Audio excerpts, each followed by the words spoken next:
Hey everybody, it's the coach. This is Madden Football on EA Sports.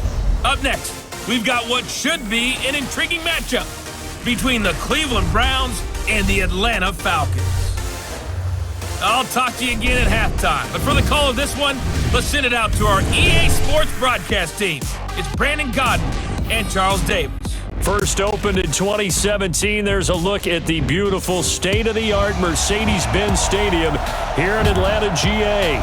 A moment ago, here was the scene. The Falcons coming out from their tunnel to the roar of all the folks here in Atlanta. We're ready for football as these Falcons get set to match up with the Cleveland Browns. Alongside Charles Davis, I'm Brandon Godden, and Charles, kickoff moments away. Quickly, what are you watching in this one? The offensive line for both teams, because both teams have a terrific pass rush. They've got to keep their passers upright. If they have a chance to do that, they can both thrive on offense and move the ball downfield.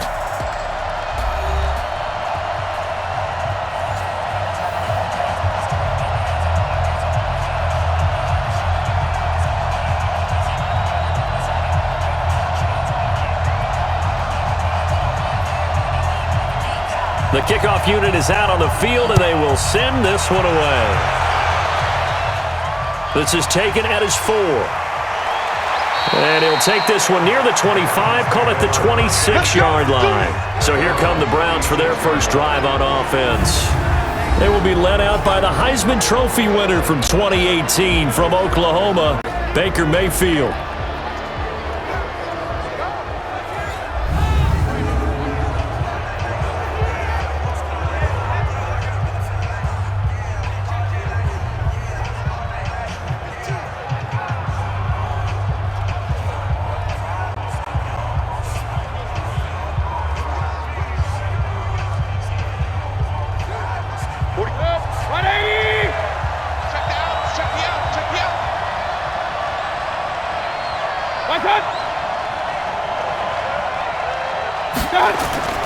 Here's Nick Chubb, former prep and collegiate star here in this state at Georgia. It'll go as a loss of a yard on the game's first play. Second down.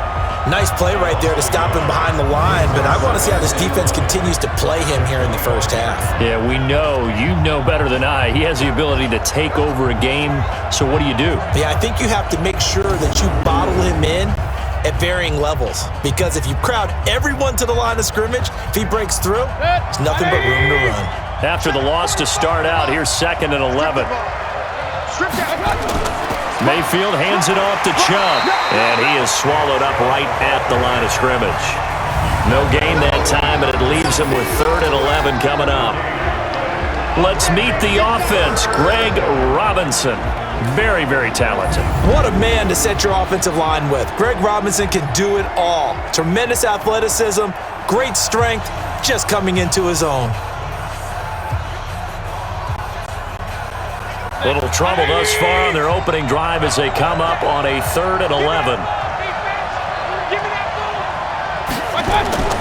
From the shotgun, it's Mayfield. And he's got his man. That's Landry. That'll move the sticks for the Browns, a gain of 12. The catch, deservedly so, is going to get a lot of credit, but even more so because there's a defender there ready to make a play. Yeah, just flat out muscled on that one.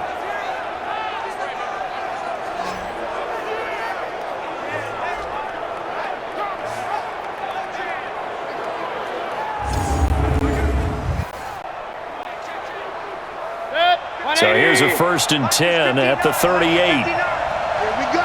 Here we go. Here we go. A first carry now for Kareem Hunt. The safety, Keanu Neal, there to make the tackle. That's a good shot. That's a good shot. The starting defense for the Falcons. Many people thought Keanu Neal was overdrafted by Atlanta, but they saw his talents and knew that he would fit their scheme perfectly. A hybrid player, can play deep in the secondary as a safety, can drop down into the box and also make a lot of tackles, and at times can stay on the field and serve a linebacker role as well.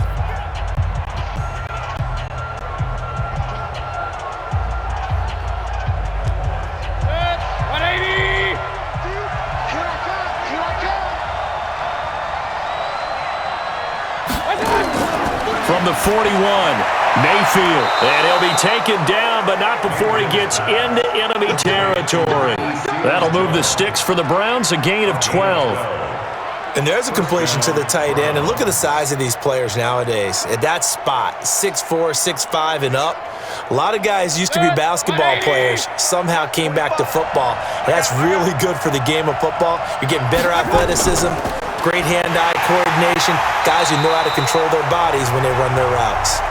And now we'll get a stoppage here. There appears to be an injured Falcon on the field. We'll check on his status when we get back.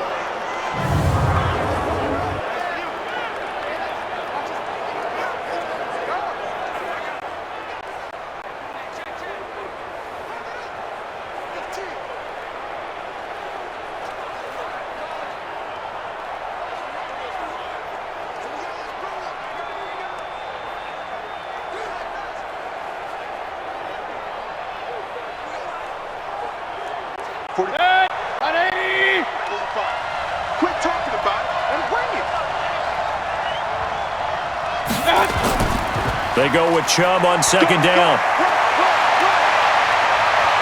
Past the 20. And he is into the end zone. Touchdown, Cleveland. Nick Chubb, 49 yards. As his guys are able to strike first here in this opening quarter.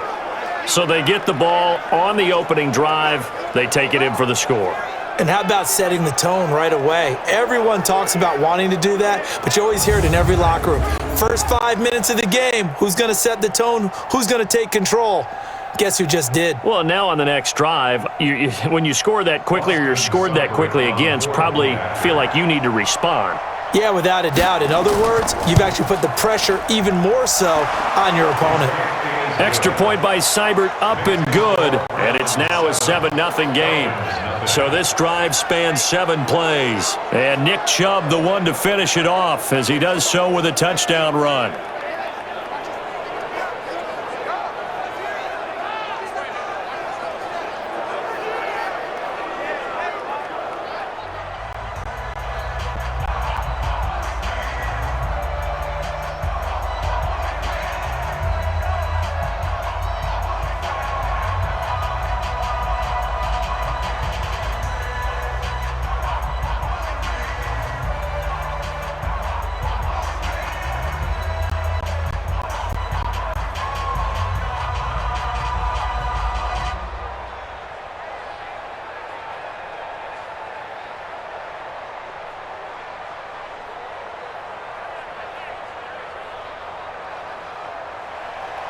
Following the touchdown, here's Seibert now to kick it off.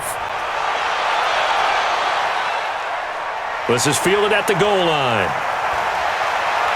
And he'll wind up getting an extra couple yards here for his trouble as he'll bring this one out to the 27. So here come the Falcons now to get the football for the first time. They'll be led out by the 3rd overall pick of the 2008 draft, the man they call Matty Ice, quarterback Matt Ryan. Always knew he'd be a gym rat, very cerebral player, a guy that beats you with his mind as well as his physical attributes. But the best part, poise under pressure. He knows how to bring a team back in the 4th quarter.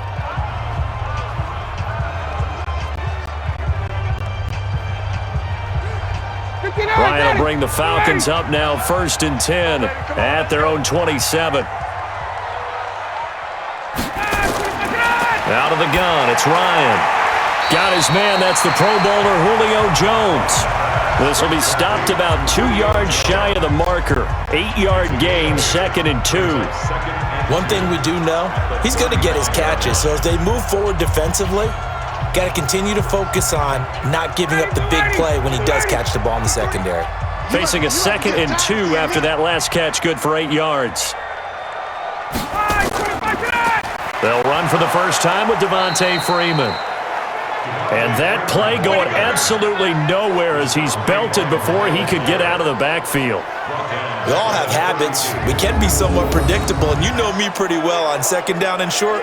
What I like to see. Play action. Yeah, without a doubt. I thought that was a great spot to call it. Instead, didn't go their way, did it? No, defense sold out for the run. Worked out well. It looks like a nickel set now for the Browns on 3rd down. from the shotgun. Ryan. And finding the tight end Hooper. And he'll get it up to the 33-yard line. Good defense holds him to only a yard, and it'll be 4th down. There's an example of good situational football being played by a defense. They understood where the 3rd down play was, the down and distance, and made sure that they didn't get anywhere near that, bringing up 4th down. Yeah, they were sniffing out that marker, didn't want to let him get close to there, and now a likely 3-and-out to start. Yeah, I love the way they rallied to the football and got to him and made sure he didn't give up much run after catch. On 4th down, here's Matt Bosher on to punt.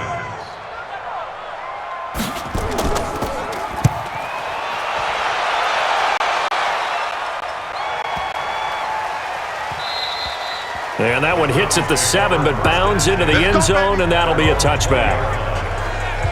Heading out as the Cleveland offense now as they get set to take over here. They have to be thrilled with that first drive that got them the touchdown. Now they'll be looking to make it a 2-score advantage here on the road. And you know they spent all week in practice, in meetings, talking about taking an early advantage.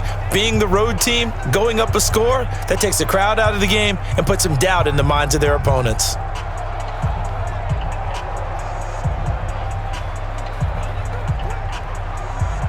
Mayfield going to lead the Browns up now, 1st and 10 at the 20.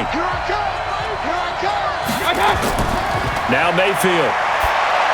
And this is incomplete. Demetrius Harris, the intended target. And that'll bring up 2nd down. Brings up 2nd and 10 at the 20-yard line.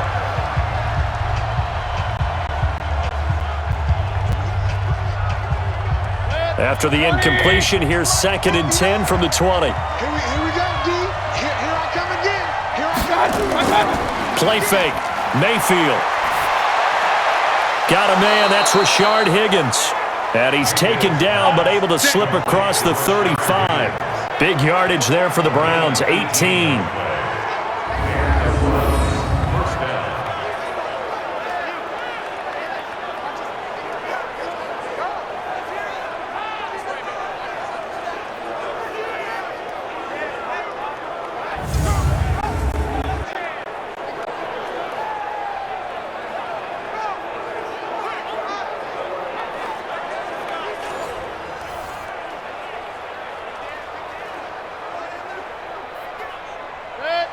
So here's a 1st and 10 at the 38. Let's set a tone, fellas. Let's set a tone. Working out of the gun, Mayfield. And he's got the hook up to Landry. And able to get this one across the 45 before he's brought down. It's a gain of 10, and the Browns are going to get a 1st down. That was a nicely run slant route, and what the receiver's trying to do is make the defender think he's going upfield for a deeper route, and then breaks it off, usually after about 3 to 4 steps, and cuts towards the middle of the field. And now what he's trying to do is use his body to keep the defender away from the football and get the quarterback a really nice target. Mayfield able to get this one to his tight end, Njoku. Just what the Browns needed there. Good for a gain of 17. When this offense can get their tight ends involved, they can move the football. Here, a nice route, able to look it in, and picks up the 1st down.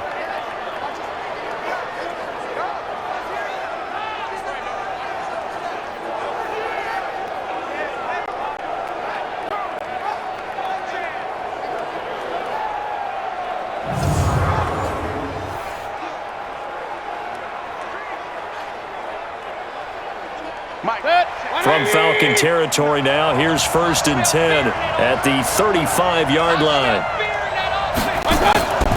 And again, it's Mayfield. Over the middle and into the hands of his receiver, Landry. A gain of 6 there on 1st. You want no problem? You want no problem for me? Brings up 2nd and 4 at the Falcons' 29-yard line.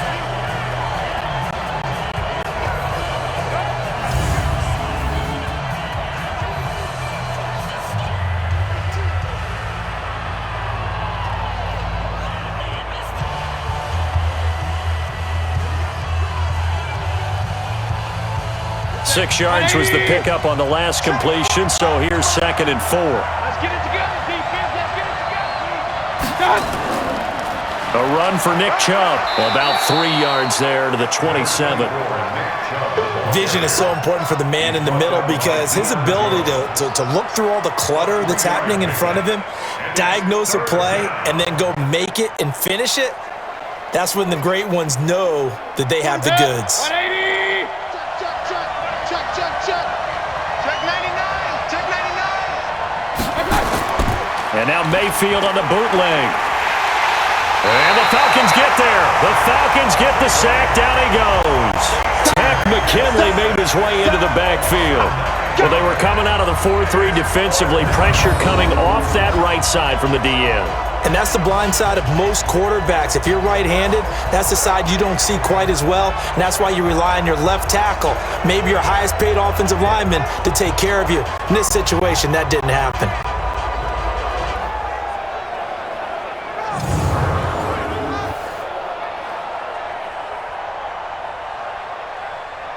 So on 4th down, out comes the Browns kicker, Austin Seibert.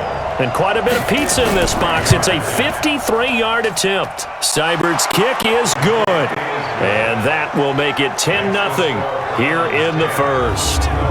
These kickers now, it used to be that a 50-plus yarder was cause for celebration. Now seemingly automatic. Yeah, isn't it funny when we prepare for a game, when you look at the backgrounds of these kickers, it's interesting, isn't it, to find out they were all-state quarterbacks, receivers, defensive backs, all-state wrestlers, right? Baseball players.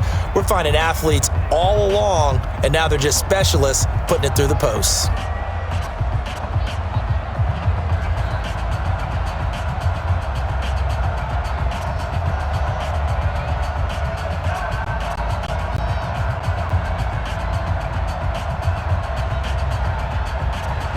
After the made field goal, Seibert back out there to kick it away. This fielded at the 2.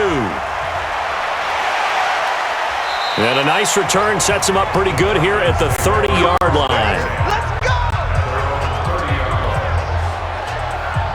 Here comes the Atlanta offense now ready to take over here.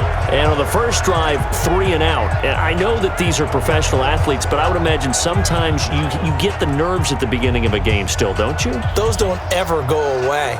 And typically what I've heard from guys and what I remember from playing, if you don't have nerves at the start of a game, it's not going to be a great day for you. You're not really ready to play. So finding a way to harness those nerves and not let them affect you in a negative way, that's what all the guys are looking for. So 1st and 10 now from the 30. Ryan. And he will be hit from behind and run over. Wow. The #1 pick, Myles Garrett, coming in to drop him. Brandon, if I'm an offensive coordinator and I see an all-out rush like that, I file it away because I'm going to use their aggressiveness against them as this game goes on. I'm going to hit them with a screen soon.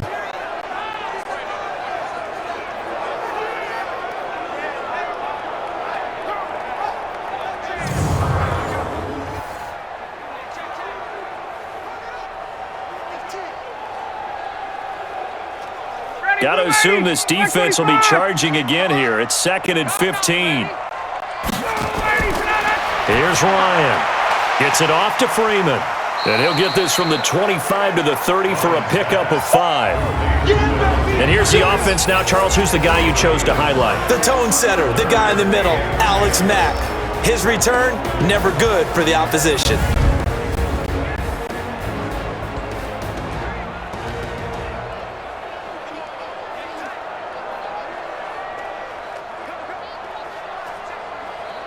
The threat of a second straight punt to start the game is looming as they come up 3rd and 10. Slam. From the gun, it's Ryan. And that is incomplete. Oh, he had a defender right there with him to force that to the ground. And 4th down now coming up. I think the punter might start to get into a pretty good rhythm here if he keeps getting opportunities. But that's the last thing his team wants to have happen, right? The last thing you want to see is your punter feeling pretty good because he's out there all the time. Yeah, first quarter only, but they're 0 for 2 on 3rd down conversions to start this thing.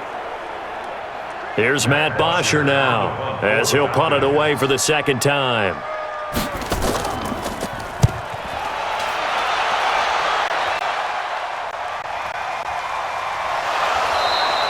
Well, We'll call that a 49-yard punt with a return of just 2. And the Browns will take over 1st and 10. And now Cleveland geared up to take the field. They're looking sharp, out early to a 10-zip lead and looking for more as they've got it 1st and 10.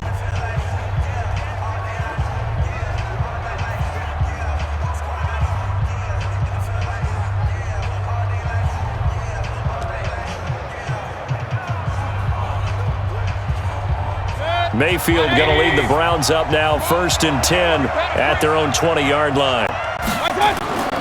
From the gun, Mayfield. And this one caught along the sideline, but they say already out of bounds. And the throw didn't give him a chance to turn it upfield, and that brings up 2nd down. That's a nice catch, but unable to stay in bounds. And remember, it wasn't a wide receiver who works on that all the time. I was going to say, he likes to get the ball handed to him. Now, don't get me wrong, he's part of the passing game as well, but maybe a little out of his comfort zone there. Yeah, he might want to have a few words to say to us about that later, but I am still going with you on that one. Wide receivers work out a little bit more. And the second wave of tacklers is going to get him as they stop him behind the line. It'll be a loss of a yard, and that'll bring up a 3rd and 11 situation. He was able to escape momentarily in the backfield, but you could just kind of tell that wasn't going anywhere. You know, in the film session, he'll get a minus for not getting him on the ground by himself. But what the coach is really going to analyze, how fast did his teammates get there to help him? If one guy slows him up, everyone else better be there, and that's what they got on that play. 5 men in the secondary now for the Falcons on 3rd down. Mayfield. Oh, a scrap for the football, and he's going to come down with it. A very solid gain of 27.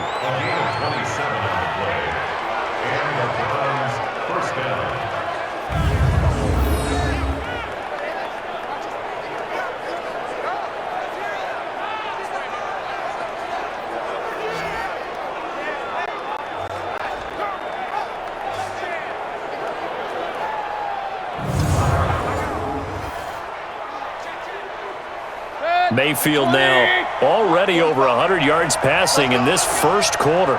It's 1st and 10. A give running right is Chubb. He'll be taken down at the 48 for a pickup of 2 yards. Well, he's looking for some running room, and there wasn't a whole lot of it there on that play. I think he was lucky to get a couple of yards out of it. So those defenders, they were rallying to the football pretty quickly. The last run got a couple. Here's 2nd and 8.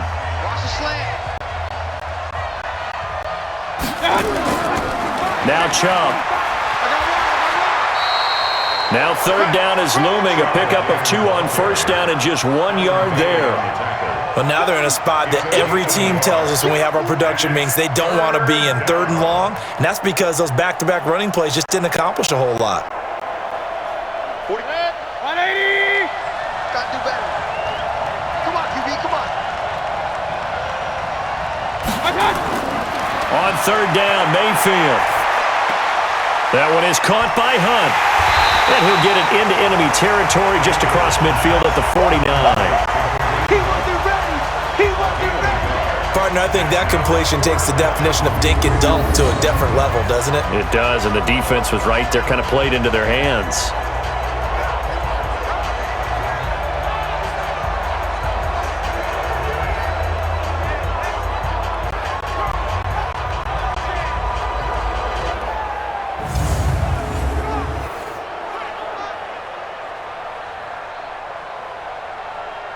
On 4th down, here's Jamie Gillen on to punt. Kenyon Barner deep for Atlanta.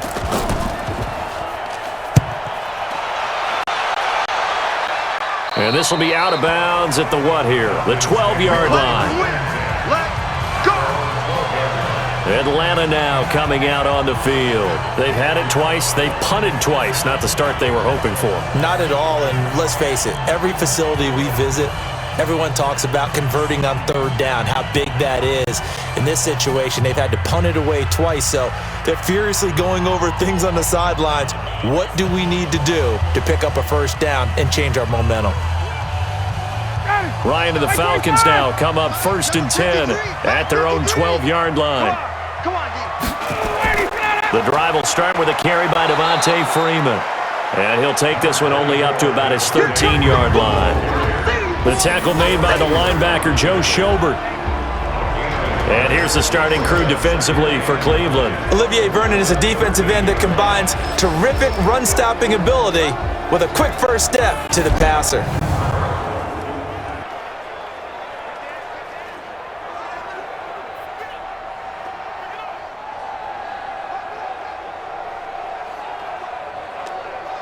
Here's 2nd and 9, just a yard on that last run.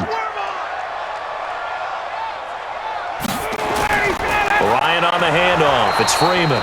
And just not a ton of room to work with. He'll get it to the 15 for a gain of 2. They follow up the first down 1-yard run with a minimal gain of 2. We haven't seen much from him running the football here in this first quarter. No, you're right about that. We haven't seen much of him at all so far. They've stacked him up pretty well, but when you're trying to run the football, sometimes you got to play the long game. Keep handing it to him, and some of those runs that aren't working now, they turn into 6, 7, 8, and maybe more later on. And he can't escape the pressure. Ryan goes down. Myles Garrett able to get in there for his 2nd sack of the afternoon. Okay, was it a breakdown in protection? Did the running back not pick him up? What does it really matter? Sometimes it's just a great play made by the defense. Big-time sack.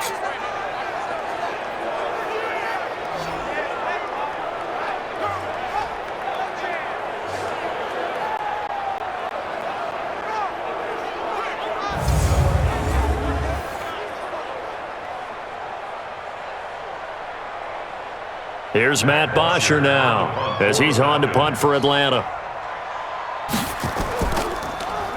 And he's getting a workout here in this first quarter as he gets it away.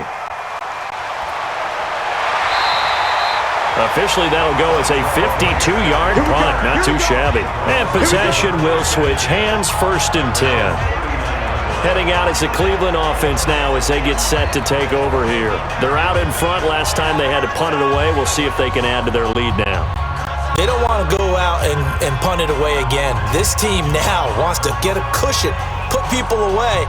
They want to run their offense and have it end up in the end zone. So from the 39 now, they'll come up on a 1st and 10. It's just me and you. It's just me and you. They start on the ground with Nick Chubb. And running room scarce here. He's going to be stopped in his tracks at the line of scrimmage. Up from his linebacker spot, Deion Jones making the play. He has elite instincts from his linebacker spot. He's able to diagnose the run and flies in like a missile to stop that one behind the line of scrimmage. 180. Double tight, guys, double tight. Foot out, check. That's it. On the ground, it's Chubb. And that play went nowhere. Losing yardage. It'll be back at the 36. That's a big loss of 3, and it brings up 3rd down.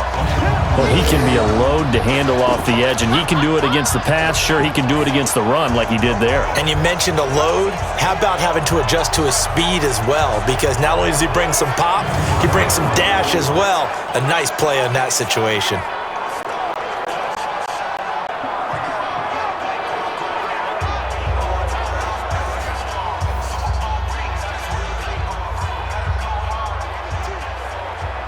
And for the Falcons, 5 men in the secondary, now on 3rd. To throw, Mayfield. Now Mayfield lost the football, and the Falcons grab it. And he is going to bring this back inside the 20 to the 18-yard line. Well, that's a down and distance coach is always talking about trying to avoid, isn't it? I mean, that's 3rd and long, and you just know they're pinning their ears back and coming after him. Sometimes even with extra pressure. And he knew that. I mean, he knew they were coming. He just fumbled it. Yeah, he knew it. The offensive line knew it. Everyone did, yet the pressure was still there, and he ended up coughing it up. Here comes the Atlanta offense now ready to take over here. The results for them so far not that great. Well, not good at all. 3 drives, 3 punts. Yeah, and now what you're doing is you're looking at your play sheet. You're trying to figure out what you're going against defensively. I wonder, are they showing them something they haven't seen or anticipated in practice, and maybe that's throwing them off? Or do they just have to go to a different play calling section and try and run some offense that way? A first chance in the red zone for the Falcons now. They have a 1st and 10 at the 18. This is Freeman on 1st and 10. And he'll get 7 yards from the 17 to the 10 before he's taken down. So you're down early. How do you get back in the game? Maybe establish the run. I think they're trying to do that. I'm with you on that one, and what I like about the message is that there's no panic from the head coach.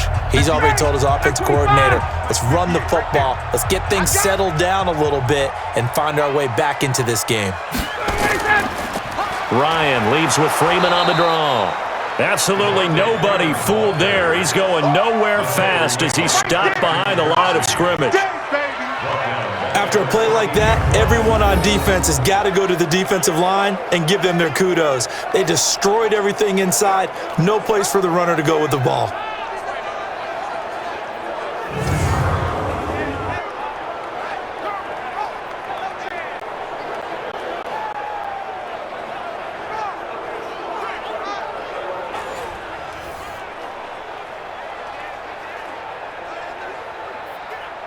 They haven't made much of this great starting field position they had. Here's 3rd and 6.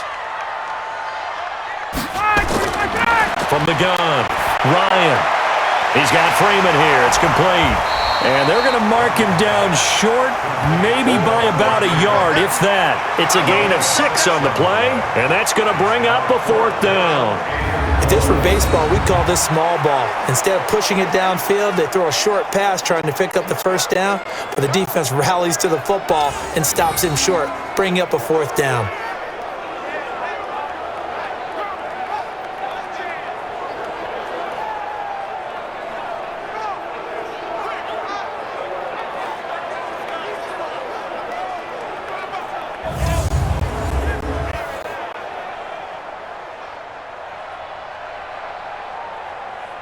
So with 4th down looming, Dan Quinn sends out his field goal unit.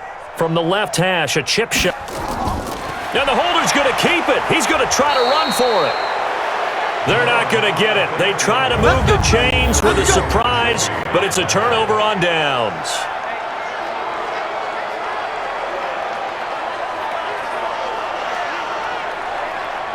And now Cleveland geared up to take the field. And last drive, obviously not what you're looking for. You've got the lead. You got to protect the football. So in other words, someone got lucky because they've been moving the ball really well and wearing them down. In this case, though, giving up the football doesn't make them very happy. They can't wait to get back out there and atone for it. Yeah, try to atone for it here on this drive. Mayfield going to lead the Browns up now, 1st and 10 from back at their own 10-yard line. Mayfield to throw it. He's got the hook up to Odell Beckham. And he'll get it up a little shy of the 15. They'll spot him down at the 14-yard line. That throw good for 4. It's 2nd down. I think defensively you're okay with that. You're in the 1st quarter. He's going to get some catches, but they rallied to him quickly. And that's what you count on, and I like what you just said. 1st quarter, can you do it all game long? They catch it, you tackle them, they go down on the spot. Because when you're able to do that and you don't give up big chunks of yardage after the catch, now you put the offense in a position where every series they have to work hard to pick up 1st downs, and you tend to stall them out when you do that. They'll run with Hunt on 2nd down. So he got free of 1 tackle but couldn't do a whole lot else. 2 yards the gain there, and now they're left with a 3rd and about 4 for a 1st. He's definitely tough to get down. We just saw it right there, but how about what we did see? Pursuit, wrap up, and then the big finish with the tackle. Here we go. Here we go. Here we go. Mayfield from the gun on 3rd down. Got an open man. That's David Njoku, the tight end. They stop him for only 3 that time, and that'll bring up 4th down. It's now 4th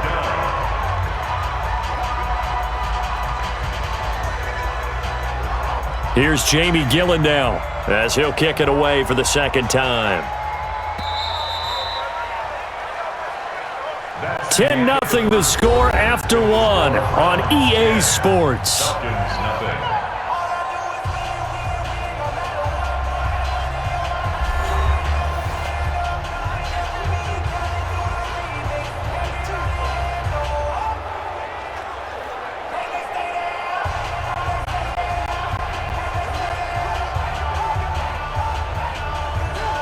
Here's Jamie Gillen now as he's on to punt for Cleveland.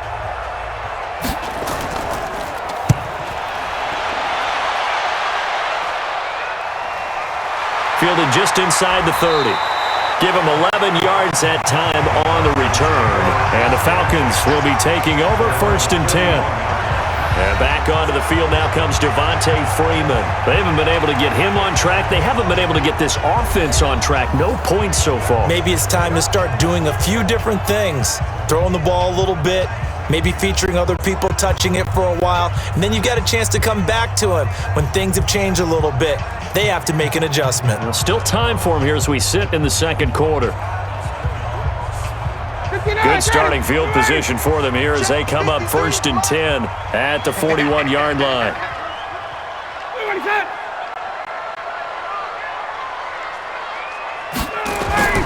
They'll run with Freeman here to begin the drive. Yeah, boy, this defense again really making things tough on him as they stop him for no gain. Those are the plays this defense needs with the deficit they're facing. It certainly is, and they've got to continue to swarm the football and hope that someone, while they're holding up the ball carrier, can get in there and rake it and lock it free. They need to get some takeaways as well. I got you. On 2nd down, Freeman. Give him 4 on the ground there. They're now left with 3rd and 6. Well, if you're a football guy, that's a pretty run because everyone is in sync right there. Obviously, the guy carrying the ball, but how about the people up front? Leverage, athleticism, they created some nice space for him. The Falcons on 3rd down. Not good. 0 for 4 thus far. This will be 3rd and 6. Operating from the gun, Ryan. And he's got his man out of the backfield. That's complete. Got what they needed there. The drive continues with a 9-yard pickup.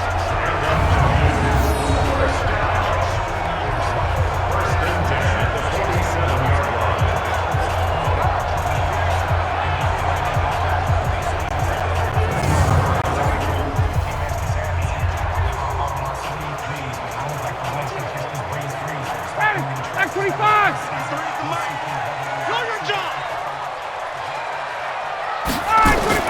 On 1st and 10, it's Ryan. Looking in zone for Jones. And he's got his star receiver. It's Jones for the Falcon touchdown. Julio Jones, 47 yards, as they are now on the board here in the first half. And partner, is there anything Julio Jones can't do on the football field? One-handed, hauls it in, just snatches it out of the air. He's absolutely impressive and amazing at times. That was a great one-handed catch. I probably wouldn't want him trying a 50-yard field goal with. But everything else, I think you're right. Is that the only thing? Right now, I'm not so sure he couldn't kick it through there, but the way that he goes up and catches the ball, his quarterback, extremely happy to have him on his squad. Koo able to connect on the extra point, and that'll cut it to 3 at 10-7. So that drive, 4 plays, and the end result, an Atlanta touchdown.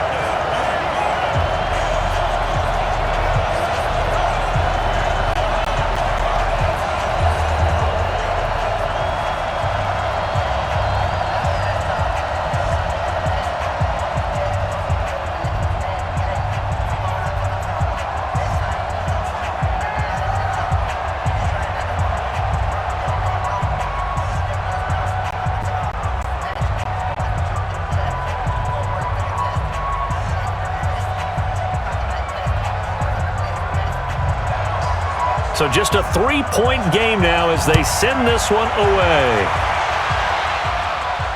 This is fielded at the goal line. And he will be marked down right there at the 20-yard line. The offense trots back out there. Let's turn our focus now to Nick Chubb. A good job in the passing game, decent job in the running game, but really they've been more effective through the air. We'll see if that shifts at all as this goes on. Thus far, it feels like they're calling this game in reverse. Normally you run to set up the pass. Here it feels like they're passing, hoping to set up the run and be more effective later on in the game. Yeah, you can do it both ways. We usually talk about it in the reverse, however. No doubt about it. Mayfield going to lead the Browns up now, 1st and 10 at the 20. They begin this drive with Chubb. And nothing doing. He's immediately taken down at the line of scrimmage. In on the stop, Demonte Casey. The free safety roaming all the way up to the line of scrimmage to make that stop. How about his ability to trust his eyes and figure out it was not a pass play and go fast towards the line of scrimmage in order to make that tackle. The rush defense stout on first down. Here's 2nd and 10 from the 20. Mayfield now. It's brought in by Harris. That was a nice throw out there to the flat, but they defended that pretty well. The hope is to go ahead and put it on him so he can turn and get upfield and gain additional yardage. There just wasn't anywhere to go on that play. The Browns on 3rd down. They've converted just 2 for 6 thus far. This is 3rd and 9. From the shotgun, it's Mayfield. This is the tight end, Njoku. And he's not going to sniff the first down here. He stopped at the 25. They get only 4 that time as that leads us to a 4th down. Excellent job there defensively. Gave up the underneath to the tight end on 3rd down, and they made sure that they did their job. Got him on the ground and prevented him picking up a first down.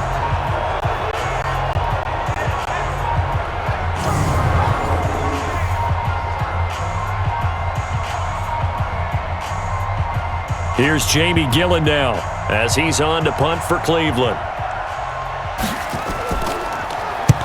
He's been a busy man here in this first half as he gets it away.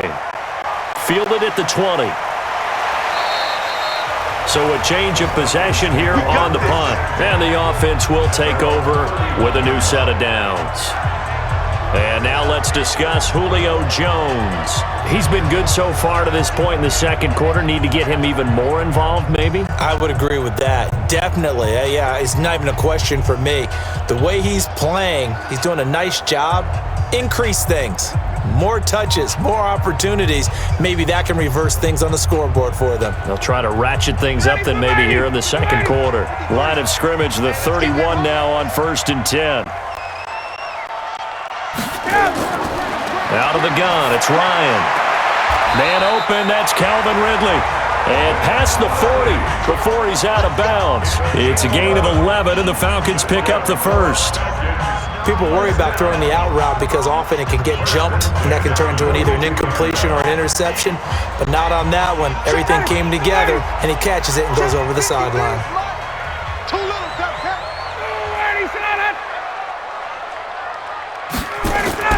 They'll run on first down.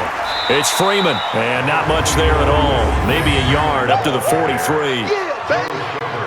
That play reminded me a lot of a former teammate of mine. We used to call him the trash man. His ability to sift through traffic and make plays was uncanny. And that's exactly what you want from your Mike linebacker.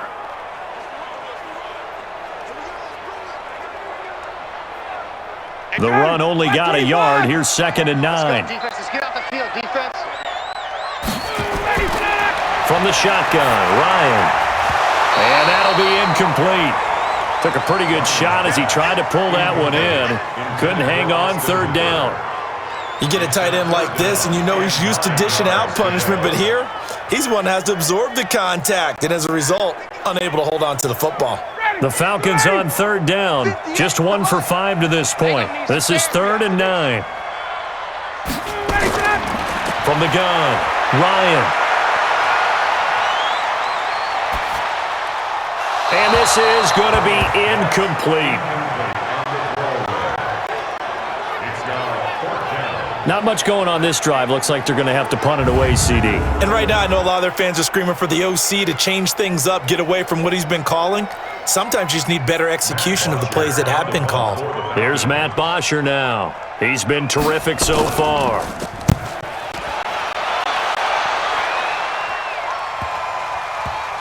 And great special teams work here. This is knocking on the door of the 5. They'll spot it at the 6-yard line. So they'll play the field position game here as a very nice punt is going to pin them back. Yeah, it's almost like watching a game of tennis, or do you prefer ping pong? You know, back and forth like that? That definitely was excellent, wasn't it?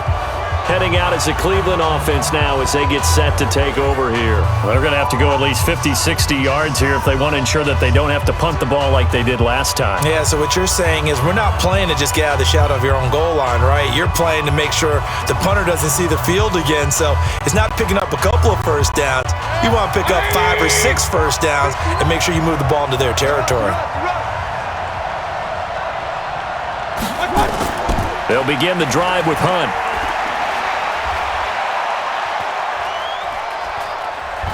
And able to get it across the 20 before they get to him. A good pickup there for the Browns, 15 yards. Boy, he does it at a high level, doesn't he? Because when I watch him, I think of his vision. Straight ahead, peripheral. Also has that sense of where holes are going to be before they actually open. I think that helps set him apart from many of the other backs in the league.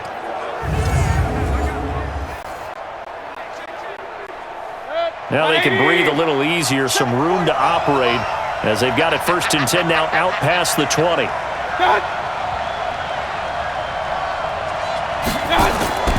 Back to the ground. This time it's Chubb. And he's upended after a gain of 4 up to the 25-yard line. Tough running there. That's a hard-earned 4 yards. Yeah, those are the unsung kind of runs. They don't fill up the stat sheet, but they do set you up in good position on 2nd down.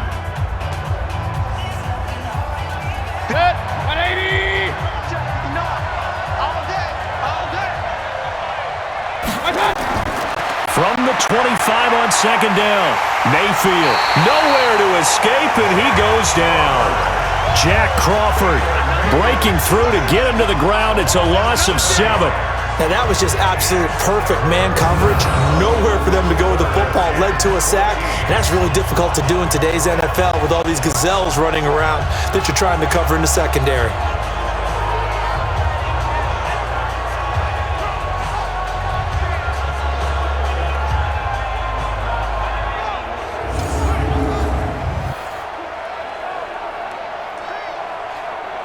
Mayfield and this Browns offense staring at a 3rd and long now after the sack. 3rd and long for Mayfield. Gets this to Kareem Hunt, his running back. And that's not going to get it done. He'll come up well short of the 1st at about the 21.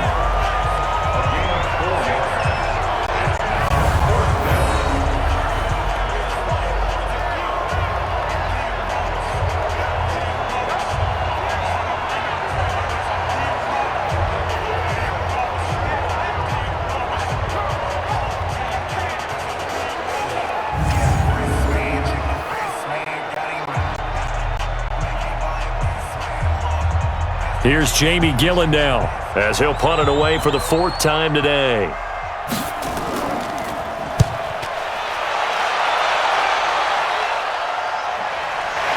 That's taken on the 25. That'll be put in the books as a 53-yard punt. And that will come the offense as they take over. Getting set to go again on offense, we get a peek at Julio Jones now. He's probably someone they want to get more involved at this point. 2nd quarter down to the scoreboard, and you know that he can be a threat. And because he's such a threat, as well as so productive, I'm with you on this. They've got to get him the ball more, give him more opportunities for them to have a chance to erase that lead. Certainly they'll be looking to get him even more in the mix this go-around. Ball up to the 35 now as they come up on 1st and 10. Now Ryan going to give it to Freeman. And he still has yet to get on track in this first half as they're going to stop him behind the line. That's going to go as a loss of 1 on 1st down. Another example right there how this defense really is winning the entire game at the point of attack. Yeah, right there at the line of scrimmage because they are dominating it. It allows their interior guys to get upfield and spill into the backfield. So how are you going to combat that? You know, because they bring in your tight end, keep him in, your running backs, they have to step forward. Bottom line, your offensive line has to block them first to give yourself a chance. A loss of a yard there to start out. That leads to a 2nd and 11. And the running lane's non-existent in this first half as they'll stop him behind the line. This will be a 2-yard loss on the play. And it'll be a 3rd and about 13. That was shades of Tennessee volunteer football back in the 80s with Charles Davis coming up from the secondary to make the tackle for a loss. You mean my teammates doing that, right? Because they would tell you, my coach would say, where's that tape? I want to see that. But how about the complete package there? Not just playing the pass, but being a willing tackler and making a really nice play. 3rd and long. It's Ryan. Swings it out to the flat for Freeman. And he can only manage to take this thing to the 38, well shy of the first down. It's a gain of 7, and that'll bring up 4th down.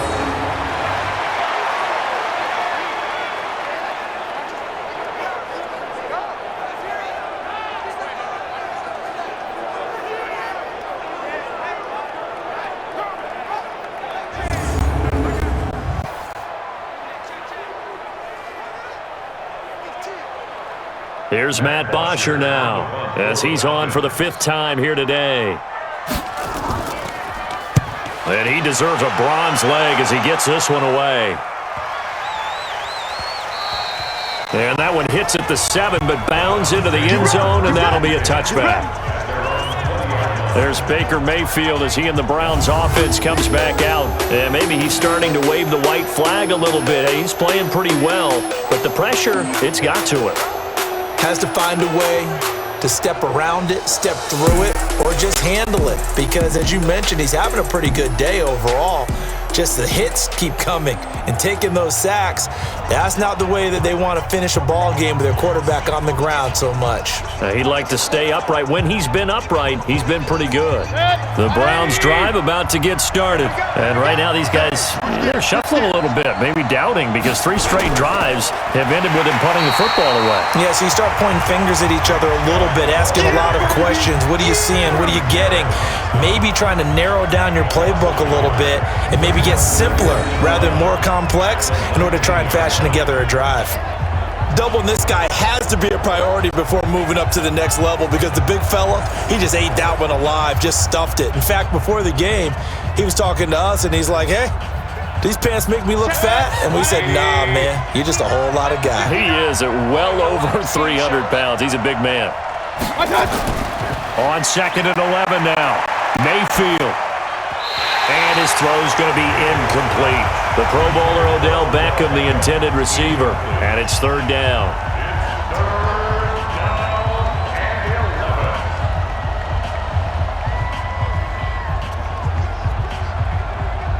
The Browns on 3rd down. They've struggled to the tune of 2 for 8 so far. This is 3rd and 11. Now Mayfield. And able to catch it on the left sideline, but they're going to rule him out of bounds. So it'll be incomplete. Certainly one they'd like to have back as it brings up 4th down. Had to pass there, 3rd and long on your own side of the field. Just couldn't come up with anything. That's why teams always talk about having to win the early downs, meaning you've got to gain yardage and set yourself up for 3rd and short, because when it's 3rd and long, the odds go down significantly trying to pick up the 1st down, even throwing the football. He's averaging just under 50 yards a punt as he gets this away. And he fields it cleanly. So possession goes over here on the punt. Atlanta now coming out on the field. These guys had to punt their last possession, and that's become too familiar of a refrain. Too many of these drives just wound up going nowhere. But you know how in baseball, when the pitcher gets a base hit and he's on base, they bring his jacket out to him to keep him warm? A lot of times the punter goes to the sideline, puts on sweatpants or a wrap over his leg to keep it warm. He might need a massage from the trainer right now from all the work he's getting. From the 34 now, here's 1st and 10. 53, Mike, 53. Here we go. Let him go. Here's Ryan. And finding the tight end Hooper. Give him a couple on the catch. It's 2nd and 8. I know when you got a top tight end like this, you want to get him involved, but when you do, you're hoping for more than that. You certainly are. You got to try and get him some space where he can make a play downfield, or at least an opportunity for some rack yardage, right? That run after catch. So 2nd and 8 here after the pass play for 2 yards on 1st down. Here's Ryan to throw. Going right side here, and that's complete. And able to get this one across the 45 before he's brought down. 10 yards there and a 1st down for the Falcons. One of the advantages of zone defense, as I remember it, is being able to see the play develop in front of you. One of the disadvantages, when they find those levels where they can hit you with it. Sometimes behind the corner and in front of the safety, it makes it tough to defend.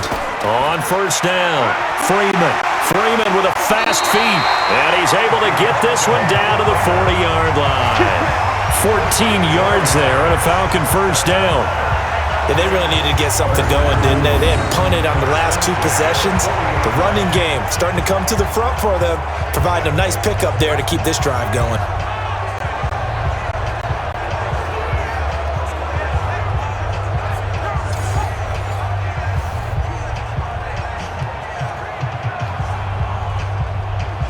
So a 1st and 10 upcoming from Browns territory now, right at the 40. Operating from the gun, Ryan. He's going to have the hook up to Gage. 5 yards on the catch there, brings up second down. It's a gain of 5. Brings up 2nd and 5 at the Browns' 34-yard line. 2nd and 5 after the 5-yard completion on first down. From the gun, it's a run for Freeman. And he'll be a little shy of the 25 here at the 26-yard line. That one, a first down pickup of 8. I think they like this drive a little bit better there, partner. Running game helping out, picking up some of the slack. Because remember the last drive, they went 3 and out.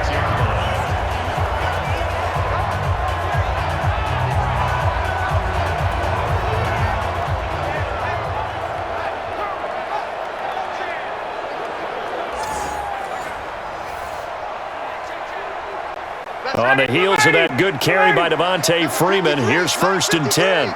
I'm coming after you. Now it's Ryan.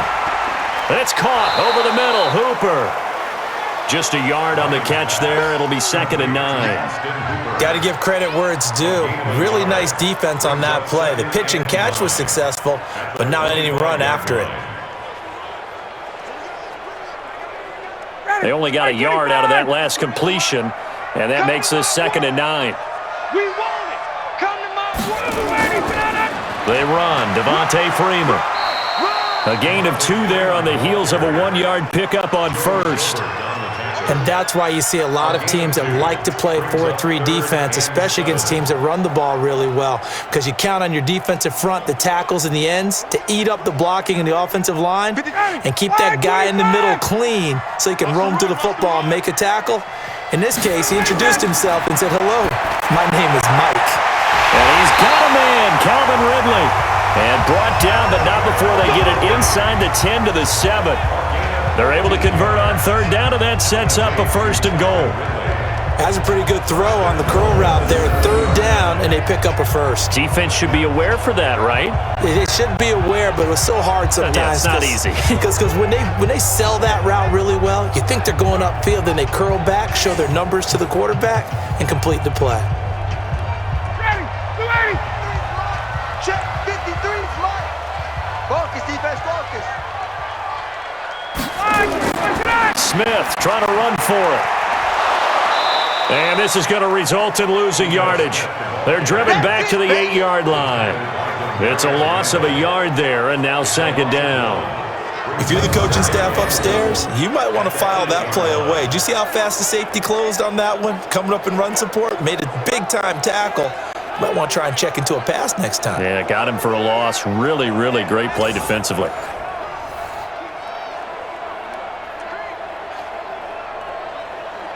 It's 2nd and goal, back to the 8-yard line now. They can't hang with us. Ryan. And this is caught for a Falcon touchdown. Russell Gage there to make the grab. And the Falcons have taken the lead. Well, that's about as quick of a passing touchdown as you'll ever see right there. Everyone has a section in their playbook called the quick game. That was a super quick game. Out of the hands of the thrower, bam, right to the receiver, successfully for a touchdown. How in-depth is that quick game part of the playbook? It's pretty in-depth because people want the ball out of the hands of the quarterback into the playmaker's hands downfield as fast as possible. There are a lot of plays, a lot of options involved with that. extra point by Koo, up and good. And the lead is now 14-10. So that one a pretty time-consuming 10-play drive. And the Falcons score to cap it off.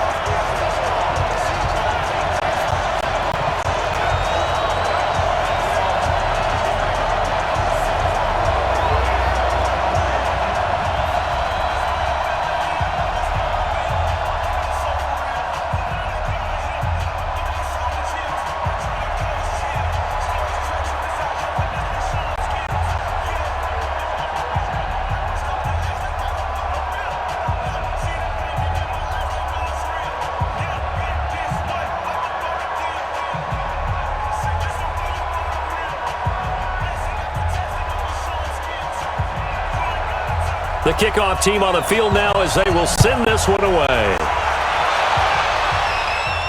This is taken at the 3. And it's a pretty good return here as he'll get it up to the 29-yard line. The offense trots back out there. Let's turn our focus now to Nick Chubb. He's been good. They've utilized him well, but they're losing here in the second quarter. What might they change offensively? I think that what you try and do is expand how you get the ball to him a little bit. Get him out in open space, maybe swing the ball to him. What's that they used to call it in the West Coast offense, the long handoff? Yeah. Serve as your running play that way, as well as continue to feed him the football. Some of these runs now may pop bigger later in the game because of the effects of running it. Sometimes people, after a while, they don't want to tackle him anymore, or they get tired, or they get out of position, or he runs through tackles. Continue to feed him the ball. He's having that kind of game. Yeah, might they get him the ball in some space in some different ways here? Well, it's time for them to be good teammates right here, and what I mean by that is possess the ball for a little while. Get at least 2 first downs. Give their defense a chance to settle down a little bit after they give up a touchdown. I'm coming after you. I'm coming after you. Mayfield with a quick fire to Landry. And they take him down, losing yardage back at the 27. This will be a loss of 3, and now a much tougher third down looming. And that was well defended, and as a cornerback, what you're taught when you see a wide receiver screen, either you get underneath the play before the blocking forms, or you're going to have to fight your way through it by getting through some blocking. That was a really nice play there. These guys have punted 4 times already, and they're staring at a 5th, barring a conversion here on third down. From the gun, Mayfield. And that'll wind up incomplete. Bold play call there. Now it's 4th down. It's always a goal, and it's really nice defensively when you can rally to the football and make sure there's enough contact to force an incompletion. Force an incompletion and force another punt.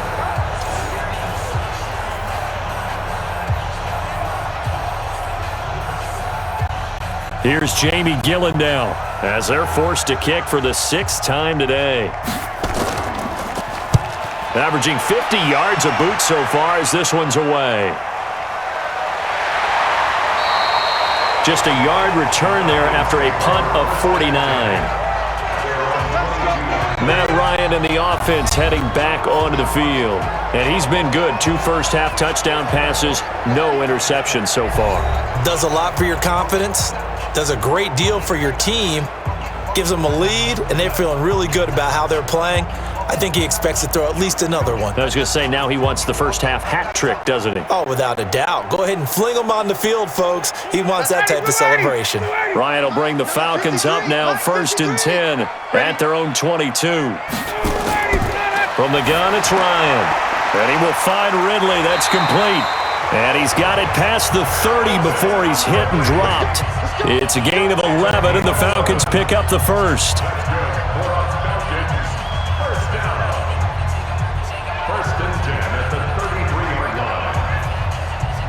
So they'll come up 1st and 10 now from the 33. And we've hit the 2-minute mark in this first half of action.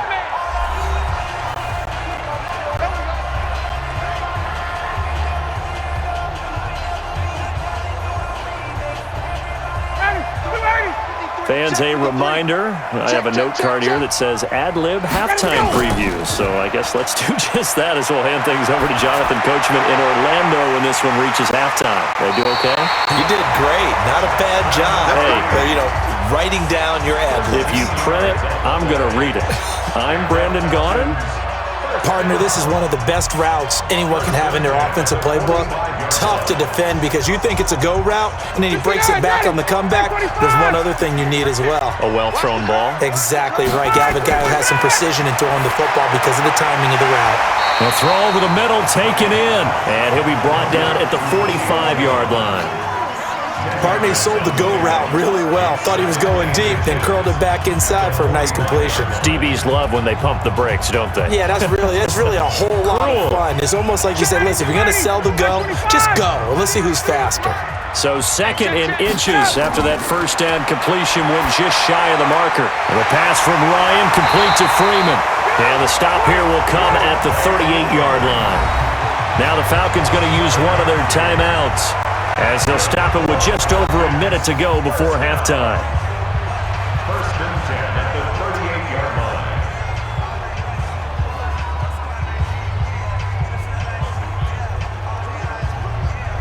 Ready, get ready. Like 25. Mike. Ready, set. Now Ryan on first down. He completes it to Jones. The Falcons going to use the second of their timeouts, as the stoppage will come with a little under a minute to go in this first half.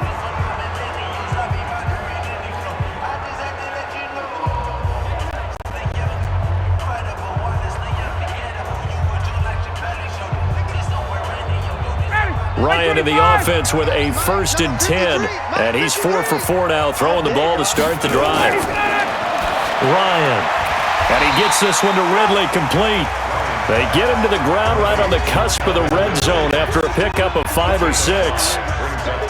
So 5 plays on this drive, Charles, all passes, all completions, and just like that, they're in the red zone. And don't you think the playbook opens up a little bit more now? Because all they've done is throw the football. If you want to run it now, you may very well have them fooled. Looking to throw again on second down. Ryan, and this is caught at the 8. And all the way down inside the 5 to the 4. The Falcon passing game looking good on this drive as they get the first down. And now with that completion, he's north of 200 yards here in the first half. And he's going to break our statistician Marvin, isn't he? Because Marvin right now is just tallying it up. Hope his hand doesn't hurt too much doing this or keeps hitting the calculator. But my goodness, what a start he is off to. By the end of this game, he could have monster numbers. He just wants to continue to be accurate.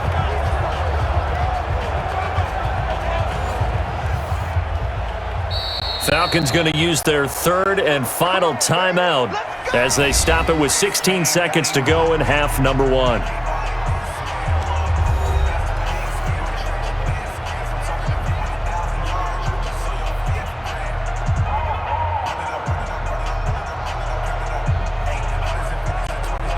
Two of their 3 red zone trips so far they've come up empty on. They'll look to reverse that trend on 2nd and goal. Throwing again, Ryan. That's caught at the 3. And he gets halfway there from the 4 to the 2 on a gain of 2. He'll get only 2 there, and it's 2nd and goal. So we've reached halftime here in a 4-point game as we send you down to Orlando, where Jonathan Coachman has our EA Sports Halftime Report. Coach. Okay, Brandon, thanks very much, and welcome everyone to this abridged version of the EA Sports Halftime Report. This game's had a little bit of everything thus far, and certainly plenty to look forward to, as the teams are right back out there for the second half. So we'll get right back out there as well, as we'll turn it back over to Brandon Gaudin.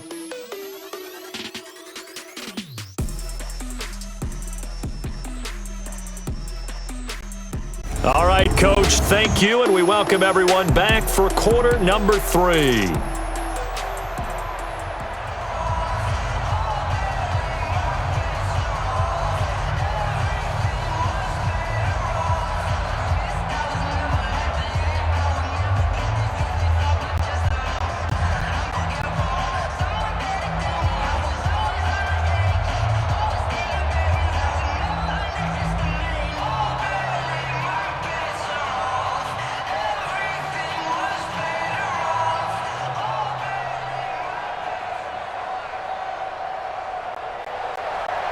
The Falcons back to receive. They've got the lead, and they'll get this football as the second half gets underway. This will be fielded at the 6.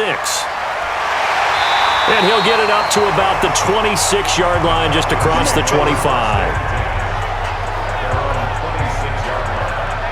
Here comes the Atlanta offense now ready to take over here. They have the lead now. They'll be looking for some separation here as we begin the third quarter. I like the way you term that, because now I think they go a little bit deeper into their playbook.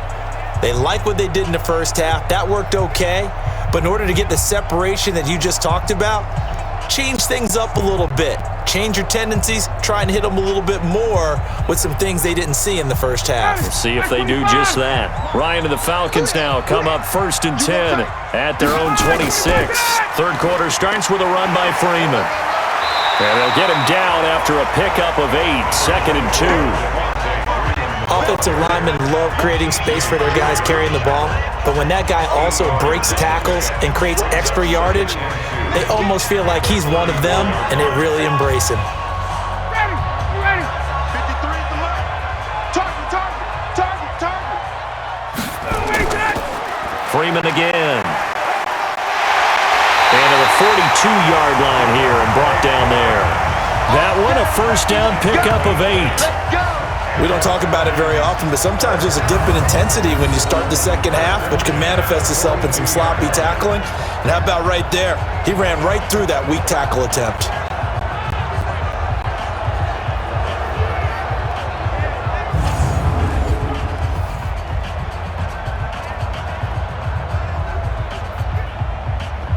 Back-to-back good plays have them on the move on first down. I got you. Let him go. Ryan now off the bootleg. This one caught by Ridley. And he'll be corralled out across midfield down to the 45. 14 yards there and a Falcon first down. And another thing that makes a comeback route really effective is that oftentimes after you've made the initial move, receivers breaking away from the defensive back, and that makes it a really tough play to defend. A nice chunk of yardage picked up there.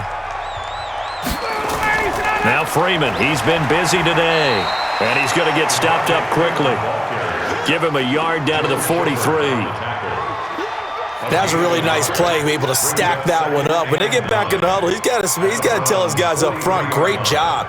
They kept people off of him, allowed him to run free and make the hit on the runner. Filled the gap nicely, kept him to just a 1-yard gain. Hey, come on, now, come on. On 2nd and 9, Ryan. And he's taken down. This will be a Brown sack.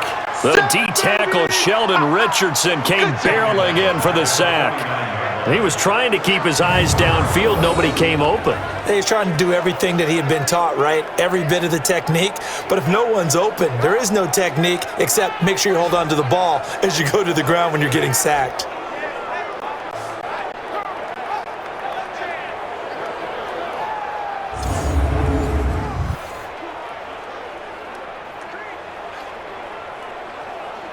So the sack pushes him back, and now 3rd and long for Ryan and the Falcons.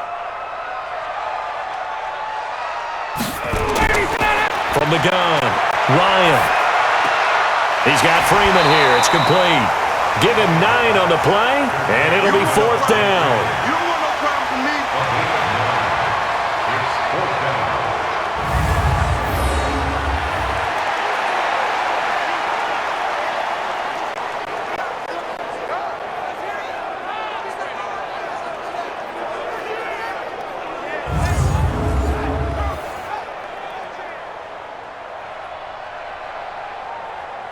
Here's Matt Bosher now as he's on to punt for Atlanta.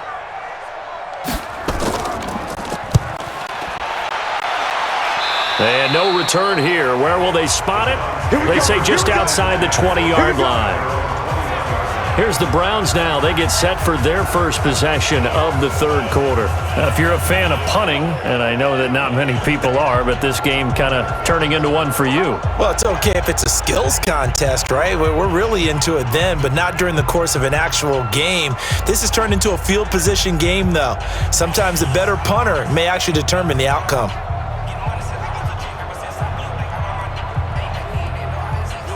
Mayfield going to lead the Browns up now, 1st and 10 at their own 21.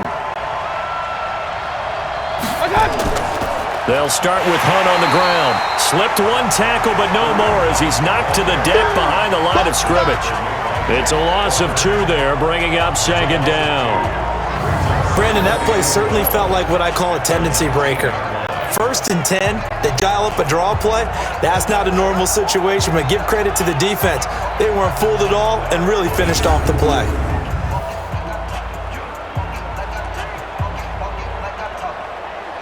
First play of the drive goes the wrong way. Here's 2nd and 12. Here's Mayfield. He's got Njoku, his big tight end. They'll get 9 there as that sets him up better for 3rd down. Coaches always harp on the quarterback reading the defense and getting it to the open man. That's good recognition there. And how about what he did after the catch? Yeah, hit your tight end, let him get some rack. Yeah, when he gets moving, not many guys want to come over and put a hit on him, do they? Play action now. Here's Mayfield. Nowhere to escape, and he goes down. Tack McKinley picks up his 2nd sack of the afternoon. And that's the 2nd sack of the game, but this player, disruptive in all phases, whether he's going upfield, coming underneath, you name it. He's a big-time guy you have to block.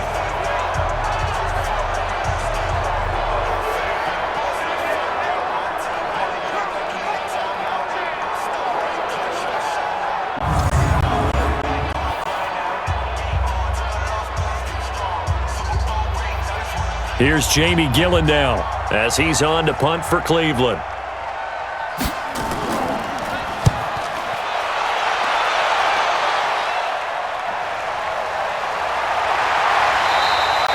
We'll call that a punt of 54 yards. Well struck. And possession will switch hands, 1st and 10. So out come the Falcons now. And a tight game after punting last time. See if they can get something going on this drive. As they head to the field now, with the game this close, you got to feel there's a sense of urgency for them going on offense right now. But they have to do it without letting panic creep in and affect their play. So 1st and 10 now from the 30. Let's go, Heavy. Let's go, Heavy. Heavy, what you got? Here's Ryan. Jones has it.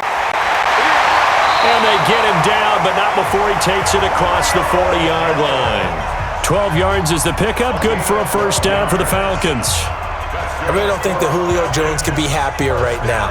Plenty of catch opportunities in this game. He's converted them, and his team's winning. And Matt Ryan's happy, too, to have Julio Jones on the other side of these. Yeah, you know, a lot of times we talk about breaking teams down, and oftentimes just through a running game. These two, they can break a team down through the air. And 3 yards there takes him to the 45. They tried a quick hitter inside, but that one was swallowed up because what they're hoping, those big defensive linemen will take the bait and move laterally and open up a crease that they can run through. Didn't happen on that play.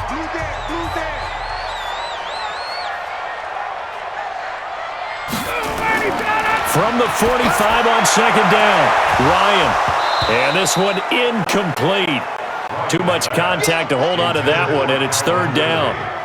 We've seen good cover skills on display throughout this game, really from both teams. And there's another nice example there of them making it difficult to complete a pass.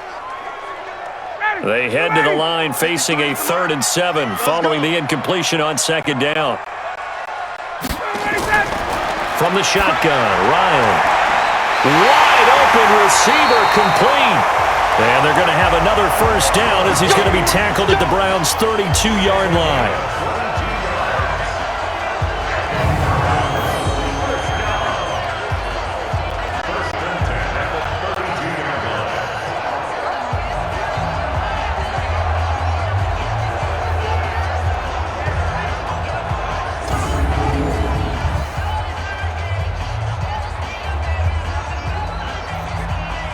Ryan now, 5 straight completions here in this 2nd half. 1st and 10. Out of the gun, they give to Freeman. Brought down that time by Christian Kirksey. Well, if the coaching staff's doing a good job upstairs, they'll file away what they just saw from the defense right there. They sold out to stop that running play. I'd say keep that in mind. They want to try that again, go play action and hit them over the top. Ready, back 25! 53. All day, baby, all day, all day, all day. Again, they'll run with Freeman. And he'll be brought down at about the 25 after a pickup of 4. When you find that kind of yardage, you couldn't be more confident as a ball carrier. And guess what? You're going to go back and tell your offensive coordinator, I'd like to keep carrying it, thank you. And for the Browns, a nickel set here on third down. Big stop, let's go. Out of the gun, it's Ryan. Over the middle, that's caught by Ridley. And he'll be brought down with the first down and a late flag here, too. And he may get a few more tacked on for good measure. So give him the yardage on the pass and half the distance to the goal line. Because they're inside the 30, so now you don't march off the full 15, right? You have half the distance to the goal. In any event, that's precious real estate given up.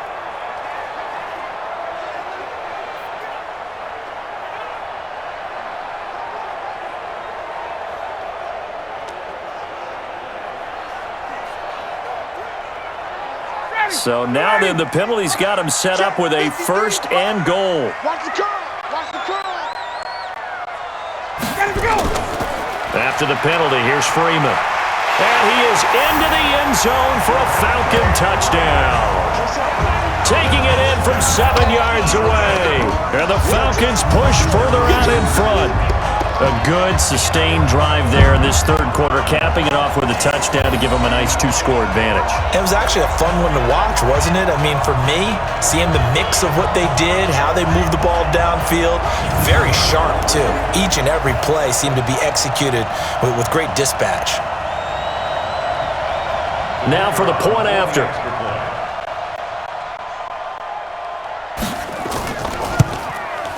It's good, and it's 21-10.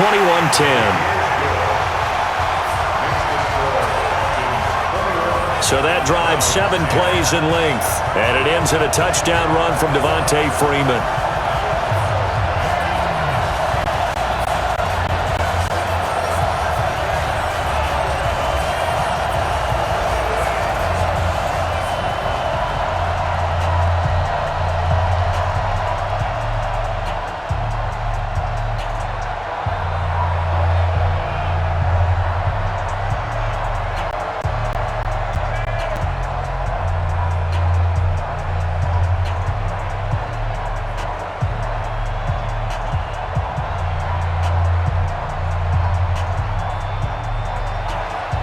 Out is the kickoff unit as they run up and send this one away. This is fielded a couple yards deep. And this return net's positive as he gets past the 25 and up to the 27-yard line. And now the Browns coming out on the field. And on the last go-around, they really couldn't get anything going. They had to punt from deep inside their own territory, which means you're going to lose the field position battle as a general rule. What they're looking for now is a little more consistency, move the ball at least a few times on offense, get a couple of first downs, and hopefully flip the field. Yeah, just something to build off of. That's what they're looking for here. Mayfield going to lead the Browns up now, 1st and 10 at their own 27. Play fake. Mayfield. He'll let it go deep for Beckham. He's got it at the 15. It's a big play there for the Browns. 58 yards. And at this stage, down in the second half, looks like they just wanted to find a way to get it in the hands of their playmaker, and they did. I think you're exactly right. I don't think the coordinator's looking at his play sheet and trying to figure out which play will work well. He's trying to figure out how to get the ball to the playmaker that you just described. Looking down at that sheet, you find people plays, not necessarily X's and O's, and that's exactly what they did there. A real field flipper there as all of a sudden they've got a first down in the red zone. From the shotgun, it's Mayfield. And that's going to be caught for a Browns touchdown. Odell Beckham. There to make the grab as his guys are back within a single score. And in the red zone, I guess this is why you have a guy like that on your roster. Without a doubt, and if you have him, you use him because he's a guy who's going to win just about every time. I don't care what the coverage is.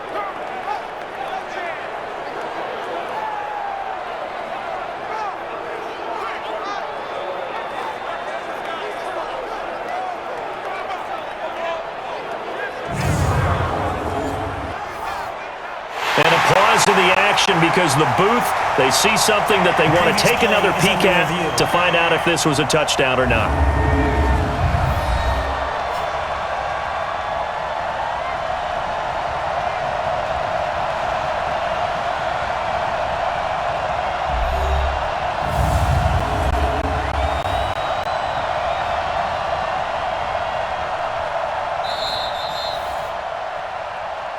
Mayfield's pass complete to number 13, Odell Beckham. It took them an extra look, but they found out it is a touchdown indeed. The official says this one counts.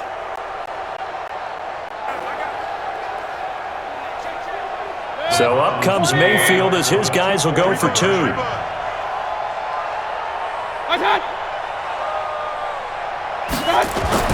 Throwing, Mayfield. Now Mayfield lost the football.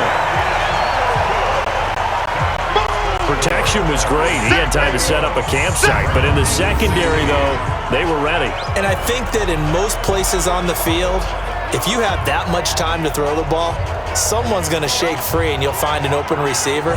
But condensed near the goal line on a two-point conversion, all that extra, there's not any extra field. So it kind of closes in on them, and that allows you to cover a little bit better.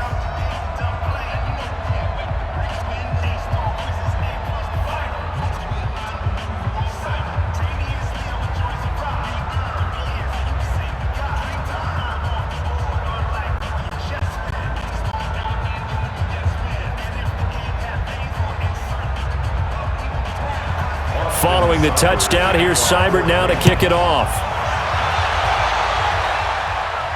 This will be fielded at the 6. And he'll take this across the 25, a couple extra yards up to the 27-yard line. Heading back onto the field, here's a look at Devontae Freeman now. He's toppled the century mark already receiving the football, closing in on that on the ground, too. They've really had trouble handling him.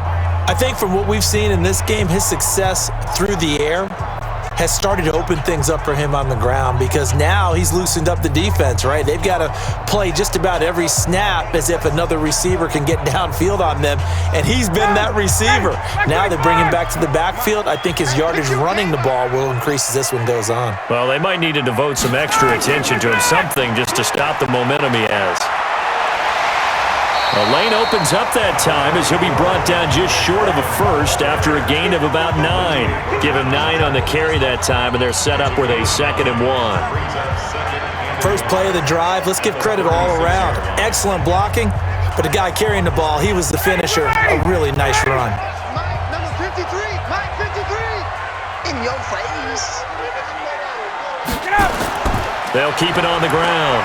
It's Freeman. And getting this just shy of midfield, they'll spot it at the 49. It's a gain of 13 and a first down for Atlanta. Couple of very nice carries to start this drive out. Yeah, 2 first downs. And how about that second one? What a nice run on that particular play. I'm telling you, they're going to start to think that this game is easy if they continue to rip off yardage like this. Back-to-back good plays have them on the move on first down. Now it's Ryan. Airing it out, looking for Ridley. This is caught inside the 15. And he takes this way down, deep into Cleveland territory. A big-time play there for the Falcons. And even 40 yards. That was an excellent read right there. Saw cover 1. That means it's just a single high safety. So you know if you throw the ball to the outside part of the field, help is going to be a little bit late getting there. And he puts one out there for a big-time completion. So now, following the big play, they've got a 1st and goal all the way down at the 10. Operating from the gun, Ryan. And that'll be hauled in by the tight end. It's Hooper for the Falcon touchdown. 10 yards on the touchdown pass. And the Falcons push further out in front. He was on point throwing the ball right there. He had the big play to get him down close, and then he delivers a touchdown pass on 1st and goal. And you mentioned the big play that got him down close. I think that big play left him reeling a little bit. They didn't recover from it. And you know they always talk about having to have a short memory on defense after a big play against you? Looks like their memory was a little too long there.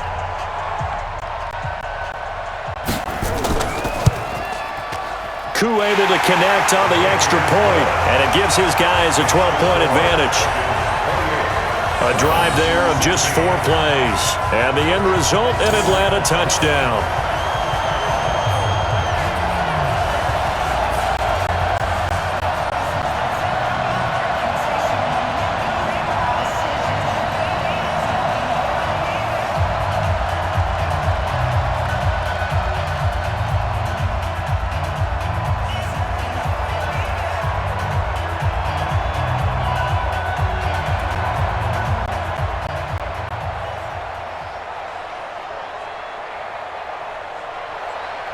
Set now to kick this one away, and off it goes.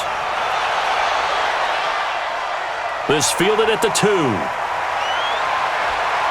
And a good return as he'll be stopped just shy of the 30-yard line. Here now, time to discuss Odell Beckham Jr. Pretty good game for him so far. I guess he's still got time here to make this a great game, but so far, he's been solid. I like where you're going with that because it has been pretty good, but there's always that hint that things can really escalate for him.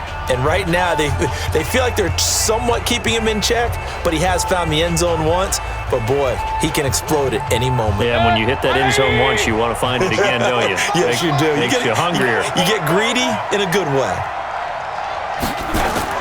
On 1st and 10, Mayfield. And his throw is incomplete. He was looking for Odell Beckham that time, but it'll be 2nd down.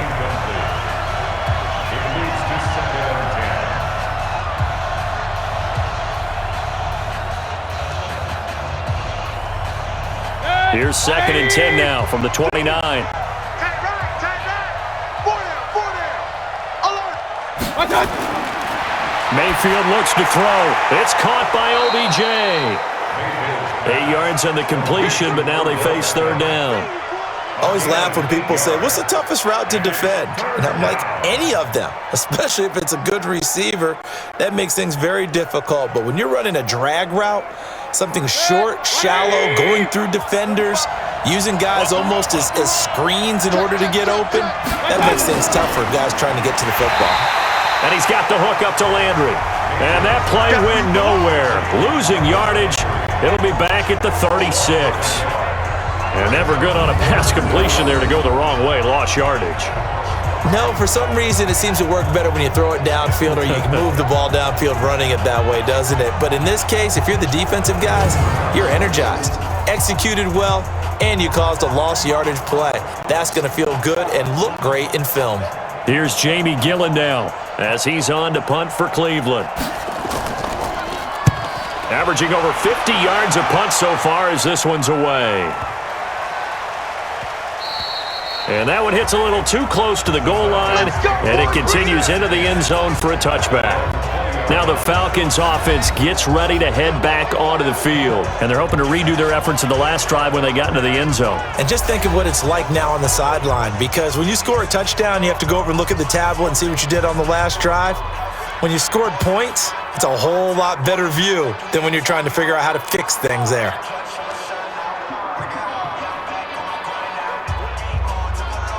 Ryan will bring the Falcons up now 1st and 10 at their own 20-yard line.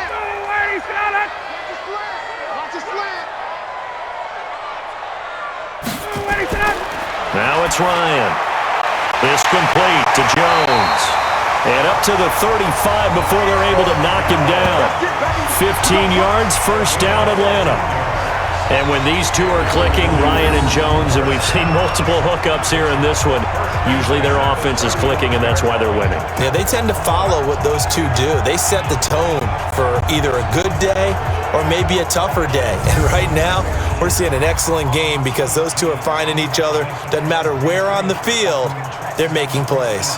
Ryan now, a perfect 8 for 8 to start the second half. Not bad. 1st and 10.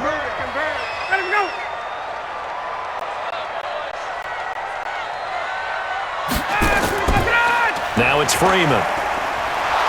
And he will lose yardage back to the 34-yard line. It's a loss of a yard there, and it's 2nd down. Wow, that play got shut down in a hurry. As soon as the snap came, you could see defensively they were just closing in. That was going nowhere. Yeah, you count on your offensive line to give you a little bit of space, a little bit of time so you can make a move. There was none there for him.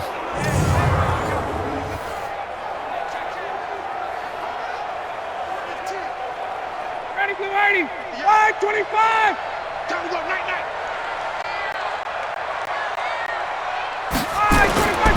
They'll keep it on the ground. Freeman looking for a seam but finding none. He'll get back to the line of scrimmage, and that's it.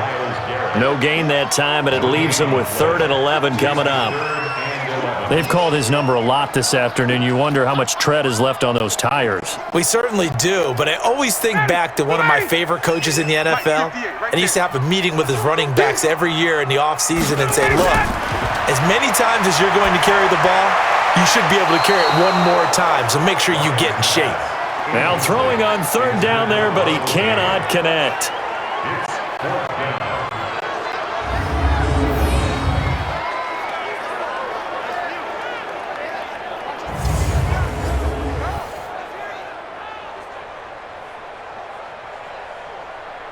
Here's Matt Bosher now as he's on to punt for Atlanta.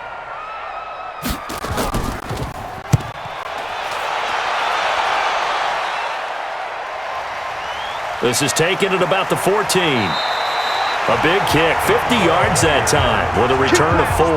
And the Browns will take over 1st and 10.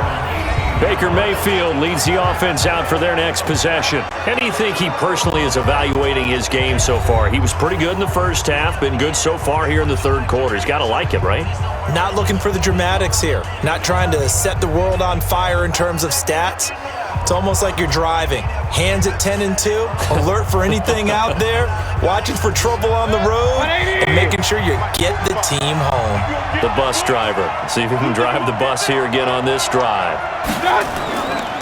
Here's Nick Chubb as they try to fire up this run game. And this will leave him a yard short. Nice pickup of 9 yards on 1st down. Some runs are blocked so well, you almost forget that someone has to carry the ball to gain the yardage. The leverage by the offensive line to create space up front, really well done. The last run got 9. That leaves him with 2nd and a yard. Mayfield now. Over the middle, and it's incomplete. The intended receiver was Rashard Higgins, and it's 3rd and short. I know coaches tell us all the time that having a powerful arm isn't the #1 thing they look for in a quarterback. But when you're trying to throw inside routes and you need to put some heat on it, it helps to have the big gun. In this case, just a little bit too much. These guys have punted 4 times already, and they're staring at a 5th, barring a conversion here on 3rd down. And he finds Seals-Jones complete. And he'll be taken down, but not before they work it across midfield. So much for the run on 3rd and 1. Instead, it's a big chunk in the pass game. 1st down. They brought in the heavy set on 3rd down, and that usually means running play. But we have seen them throw out of that formation. And sure enough, they snuck the tight end out on that one. Wound up hitting him for a 1st down.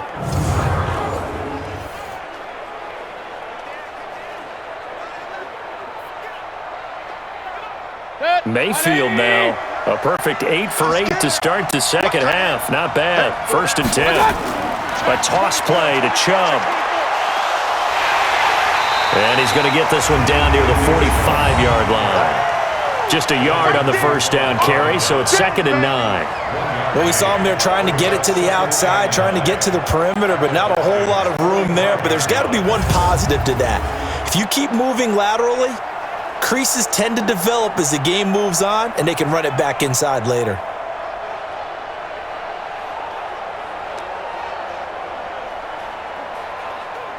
Check. 180. Check. 45 to mine. Here we go. Here we go.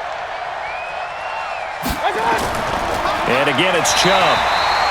Just a couple on the ground there, and that's going to bring up 3rd and about 6.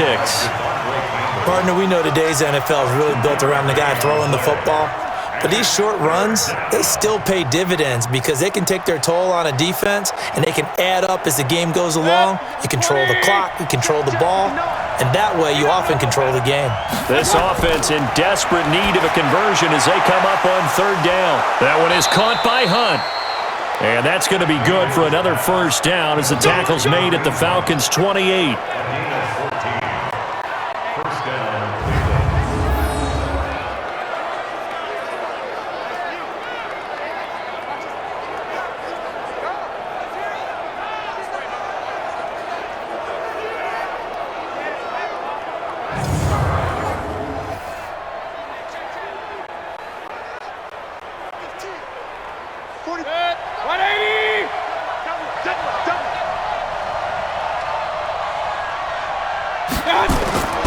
On first down, they'll run with Chubb. 2 yards on the carry there. It'll be 2nd down. Brandon, we talk all the time about those hybrid players, guys who could do more than one thing. And I think if you're playing strong safety in the NFL today, you are a true hybrid. Part linebacker, part cover guy. And coming up, sticking his nose in the mess there and making a nice play defensively.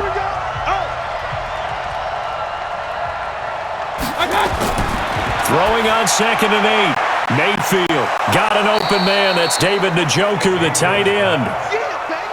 Not a big window to throw. Coverage wasn't too bad there. Yeah, they had him under wraps pretty well, but somehow able to muscle his way open and catch the ball.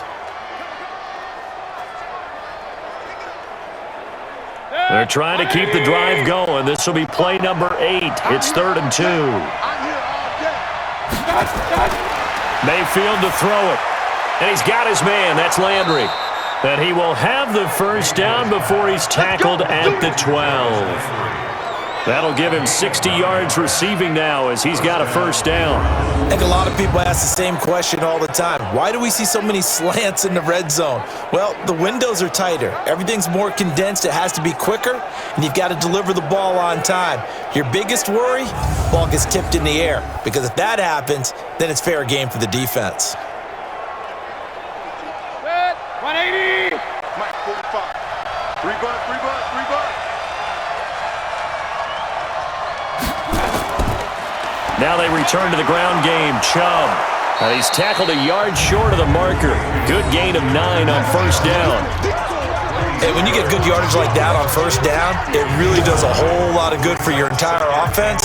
But I love the way he's finishing those runs. At the end of things, he's making sure he gets just a little bit extra.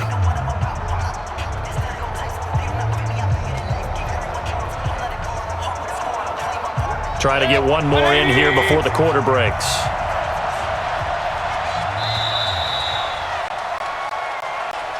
And that is going to do it for this 3rd quarter of action. You're watching the NFL on EA Sports.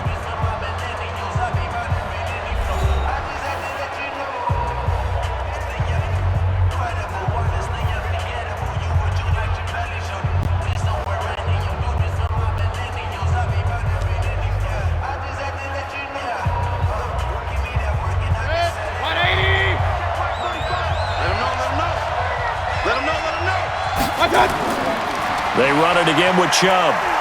And he takes this one in for a Brown score.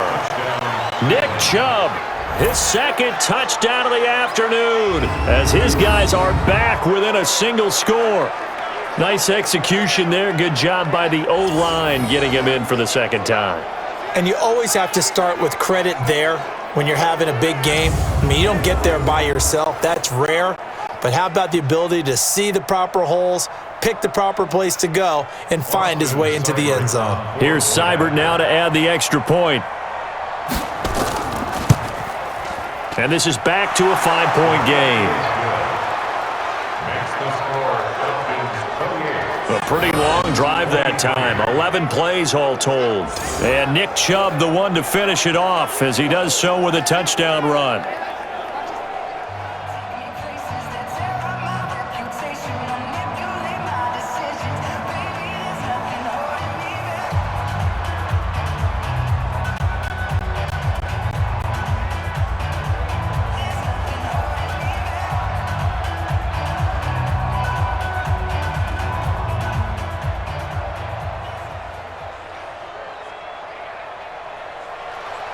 Following the touchdown, here's Seibert now to kick it off.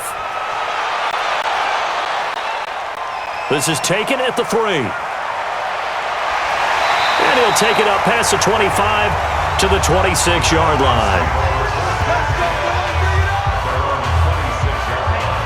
And now let's discuss Julio Jones. Let's see here, Charles. 6 catches, over 100 yards. Call that a pretty good day at the office. And I love the accumulation, the catches, the yardage. That means he's having a pretty good impact on this ball game and really helping his team out in a big way. Means he wants the football again, right? And it's funny because some of these receivers are very vocal about how much they're getting it. Others are quieter, but they still let you know, give me the ball, I'm going to make a play. Ryan and the Falcons now come up 1st and 10 at their own 26. Ryan, and he will find Ridley. That's complete. 12 yards is the pickup. Good for a first down for the Falcons. Well, how about this aggressive approach? Got the lead, 4th quarter, continuing to throw the football. Are you thinking about Super Bowl 51? Atlanta had the lead against New England, and they ended up giving it up? I was going to say don't say it, but you did say it. I did, didn't I? Yeah, anybody watching in Atlanta, our apologies.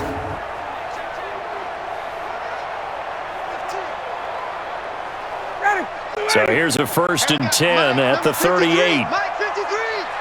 Don't get nervous. Ryan going to give to Freeman on the draw. And Freeman lost the football. And this is picked up by the Browns. And they take over. They'll set up shop at the 46-yard line. Well, partner, here's where team football gets tested a little bit because I know the defensive guys were over there chilling on the sidelines, and all of a sudden, they heard the sudden change call because that fumble puts them right back on the field, and they've got to go out and finish the game now themselves. Absolutely. Nursing that slim lead here in the 4th, a costly turnover. And now Cleveland geared up to take the field. They had to go a long way on their last drive to score the touchdown. This time they get at least a little bit more of a cushion with field position. I have to think that with this field position, after what they did on the last drive, they might want to take a shot right now and try and cut down the length of the drive.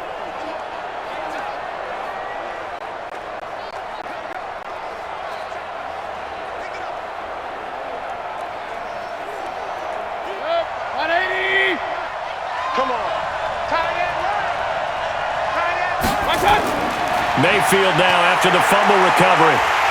Pressure, and he's going to be taken down. They sack him back right around the 44. The sack coming from Adrian Claiborne off the edge. Brandon, I think you understand the type of afternoon this offensive line is having. It is a long one for them. Long for you to spend it with me. Long for them trying to block those guys. They've given up a whole lot of sacks, and the speed and quickness of that defensive line is eating them alive.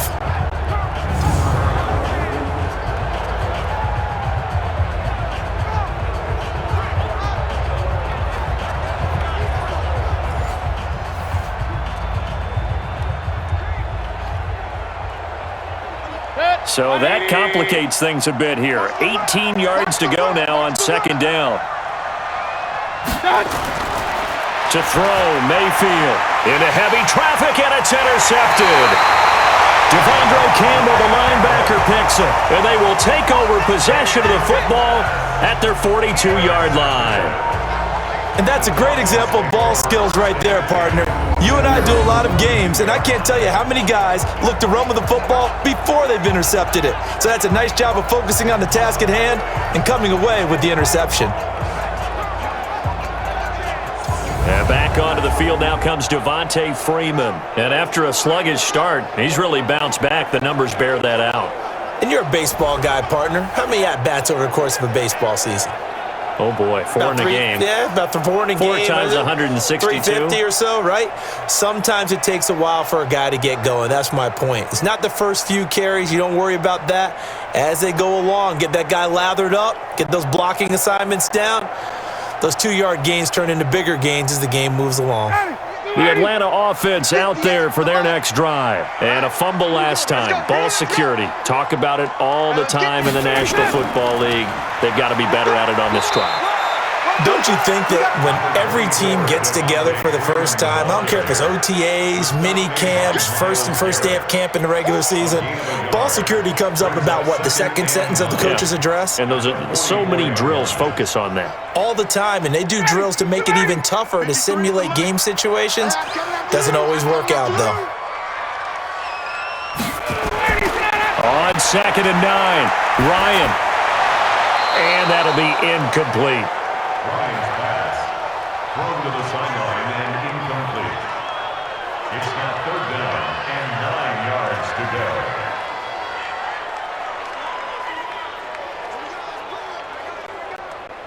After an incomplete pass on 2nd down, that'll leave him trying to convert on 3rd and 9. From the gun, it's Ryan. Airing it out, looking for Ridley. And unable to connect, incomplete. Now give them credit, they took their shot, but it's going to bring up 4th down. Well, partner, I think the defensive fellas got the memo, and they decided to cover him on that play. Yeah, he's already up over 100 yards in this game. They tried a deep shot, couldn't get it. Yeah, when you've had that much success, finally someone said, let's try and put a stop to it and put people on him. Here's Matt Bosher now as he's on to punt for Atlanta.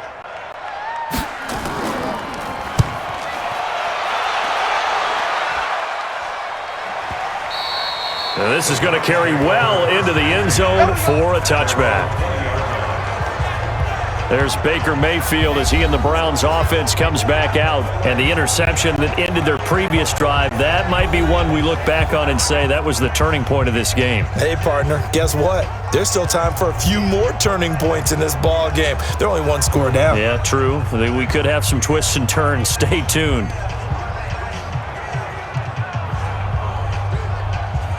Mayfield going to lead the Browns up now, 1st and 10 at the 20.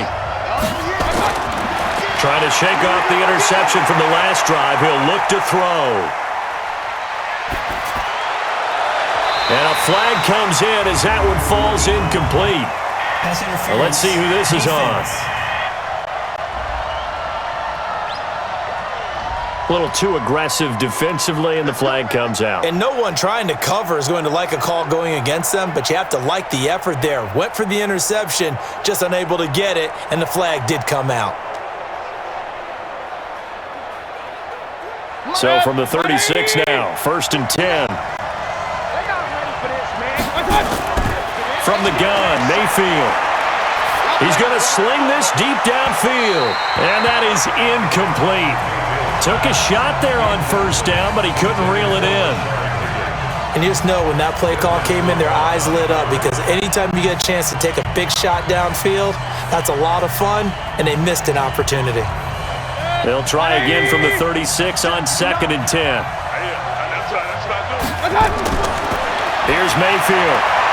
This pass complete to Higgins. And they bring him to the ground just shy of midfield. Now after the completion, we're going to get a timeout, an injured player. While the training staff takes a peek, we'll take a break.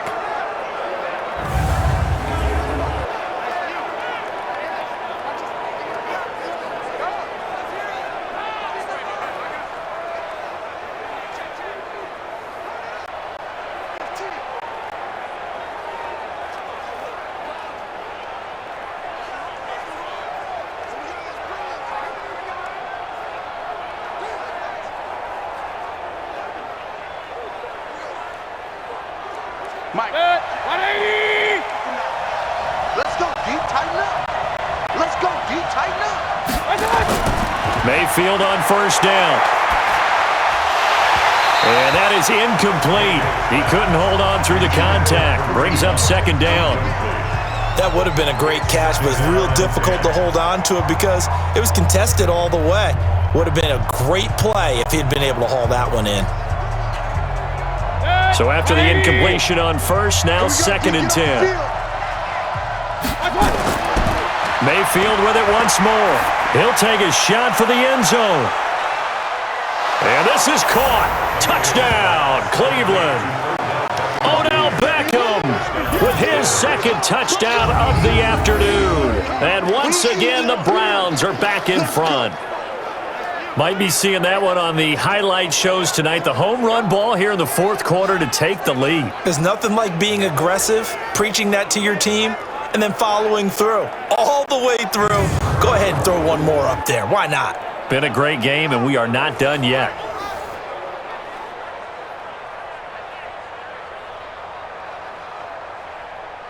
Here we go. The Browns will go for 2. Going to the air again with Mayfield. And time finally runs out. He can't get rid of the football, and he's taken down.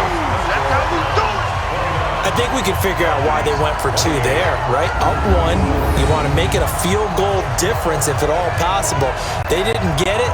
Now, they've got to play some defense down the stretch. Yeah, not much margin for error now for your D. They just have to get it into range.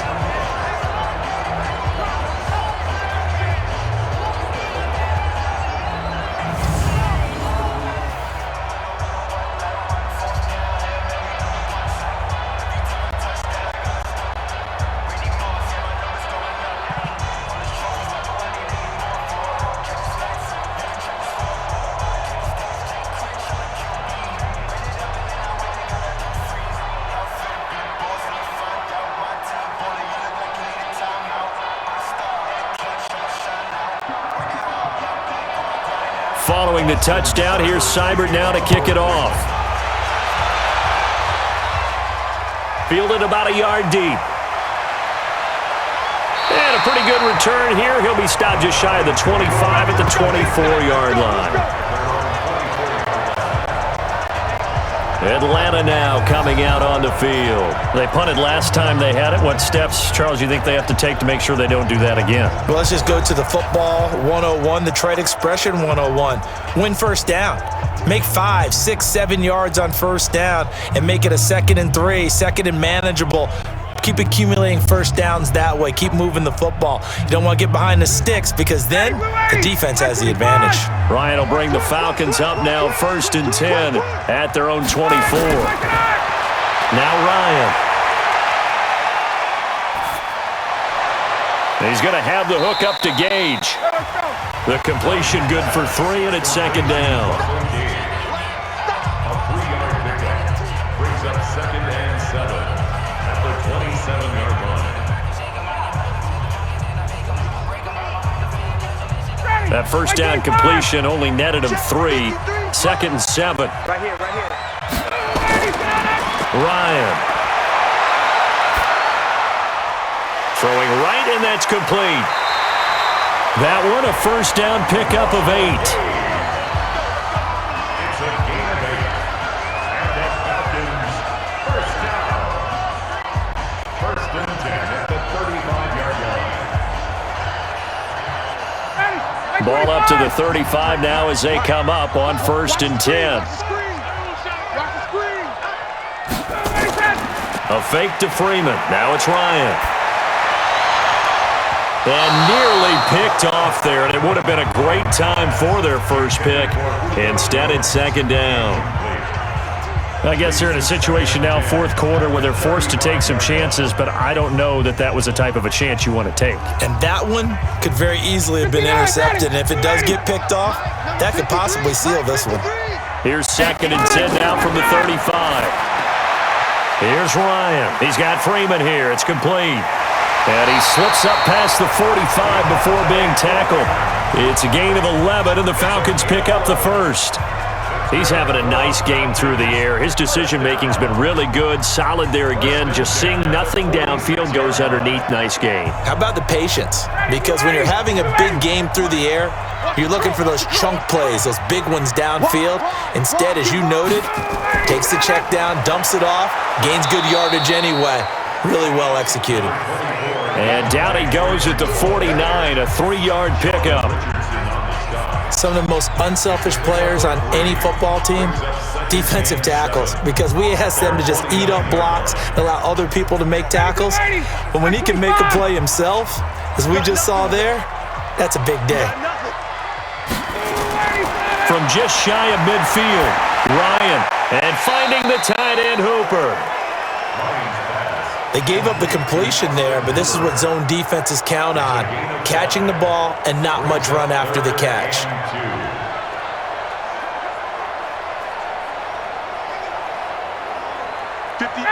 Ready. Mike, 58, right there. Don't let him breathe. Don't let him breathe. Play that time. Let him go. On third down, Devontae Freeman.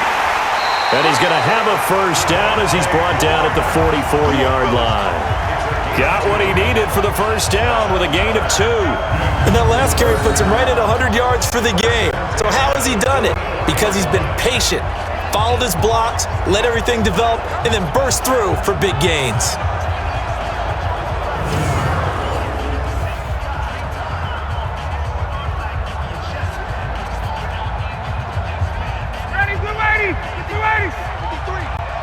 Six-man.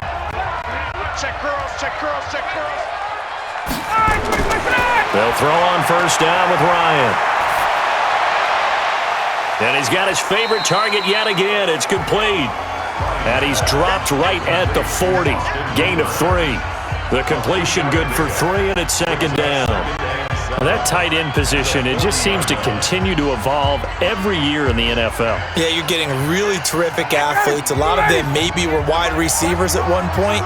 They continue to give you speed, great hands, and big bodies, which make them excellent targets for quarterbacks. It's hauled in by Hardy. In so many ways, throwing the hitch route is actually one of the safer things an offense can do. Get the ball out to the receiver as fast as possible, hope he's got man-to-man coverage, and hope that his athleticism wins on the perimeter. Here comes play number 9 now as they come up on a 3rd and 3. From the shotgun, Ryan. This is brought in by Hardy. And he will reach the 5-yard line before going out of bounds. They're able to convert on third down, and that sets up a 1st and goal. Big plays back and forth just continue. Both offenses excelling. And I hear the excitement in your voice while you're calling this game.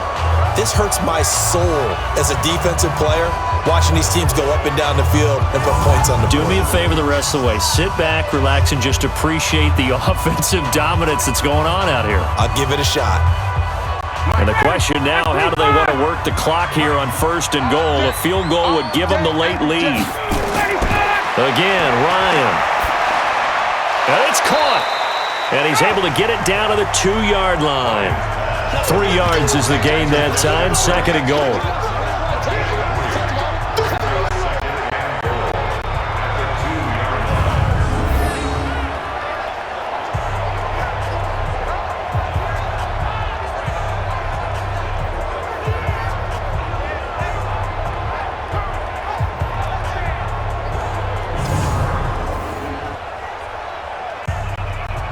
Second and goal, and the lone man in the backfield is Freeman. They'll give it to him up the middle. And the D not yielding much there. He's only going to get a yard to about the 2. Well, Brendan, we always know that once you score 1 touchdown, want 2. You're without a doubt. And so far today, he's got 1, but was denied as he tried to get the 2nd one. A lot of tired bodies on that field, but this is a big play, 3rd and goal. They'll look to run with Freeman. Yeah, Freeman was trying to work his way forward, but I don't think he got there. Nothing doing there as the 13th play of the drive proves to be unlucky. Got to kick it, right? I mean, even the short yardage, you boot this thing, don't you? Yeah, but I know how aggressive you are. I know what you want. You want to go for it, don't you? You're feeling it, aren't you? Yeah, but treat it like a football game, not like Madden. I like that. Fight the temptation, kick the field goal, because if you go for it and don't get it, you put a lot on your defense in a short amount of time. So here we go. Maybe the biggest kick of the game forthcoming. This for a 4th quarter lead. And his kick is good. And with that, they will move ahead by 2 here in the 4th. So they get the field goal, but that was a 14-play drive to get 3. It's not like you're going negative on me. I was. Sounds like you're thinking the 3 is just not that good. And people say that we're negative sometimes. So. Well, here's the deal. Getting the 3 is good. Obviously, you would think on a 14-play drive you're going to get 6 out of it. But that type of a drive can pay dividends later on because you might wear the defense down.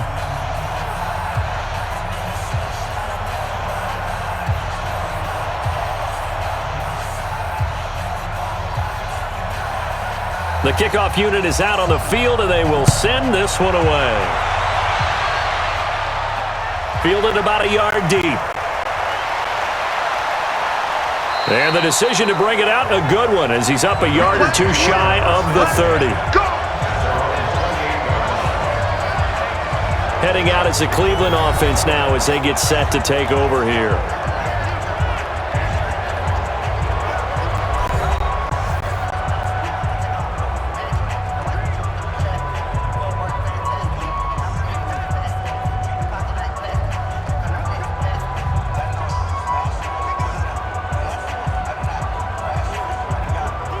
Mayfield going to lead the Browns up now, 1st and 10 at their own 28-yard line. Working out of the gun, Mayfield. And he's got the hook up to Landry. And they work this well upfield across the 45. An ideal beginning of the drive there as they'll get 20 and a 1st down.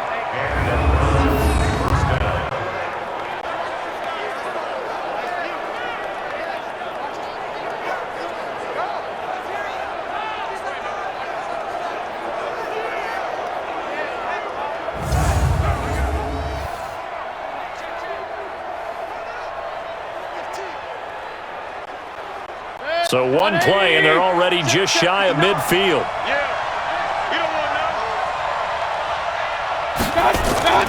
From the shotgun, it's Mayfield. Oh, incomplete. The rookie had it and lost it there, and it'll be 2nd down. Oh, man, that was close. The opportunity to change momentum, big play, right in his hands, unable to come down with it. A sigh of relief, no doubt, on offense that fell harmlessly to the ground. After the incomplete pass, here now is 2nd and 10. Mayfield. Nowhere to escape, and he goes down. Grady Jarrett making his presence felt. He gets the sack. This has been a tough one for this offensive line. It appears almost like they've been on roller skates this entire game, the way they've been pushed around. 6 sacks given up in this one.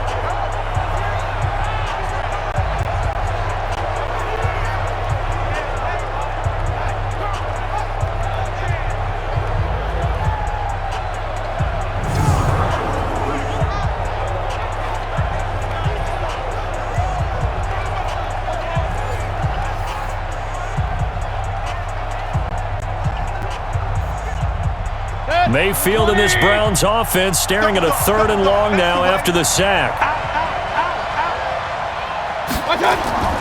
3rd and long for Mayfield. It's caught by OBJ. And he'll take this to the other side of midfield before going out of bounds. It'll be a pickup of 13, but it'll still lead to a 4th down.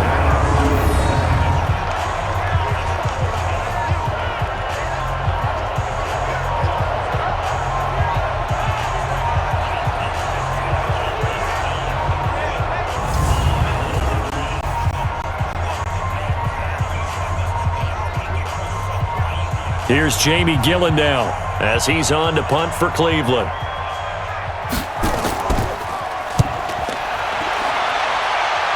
And this punt will go out of bounds. I think it'll be inside the 25, and it will. Right at the 24-yard line is where they'll spot it. Here comes the Falcon offense now as they get set to take over here. And they had 3 points last time, but they didn't want 3 points because they were well within range of scoring a touchdown. We'll see if they can do better now. I'm with you on that one. Let's just go ahead and be frank about the whole thing. The only one happy about the 3-point? The kicker. Exactly. He put it through the post. That's going to help him at contract time. But that offense, they're thinking, let's get in the end zone this time. I don't know if that helped him at contract time. You could have kicked that one through. I don't know about that. Toe bash. I don't know about that. Toe bashed it. Super toe. Off the play fake to Freeman. It's Ryan. Oh, a battle for it here, and this will be caught. A nice pickup there, 18 yards, first down Falcons. I got the sense that the defense created a little momentum for them there, didn't they? Did their job, forced the punt. Now, nice start to the drive. Offense has to do their part. Yeah, they certainly do, but what a great start for them. They got to go thank the guys on D.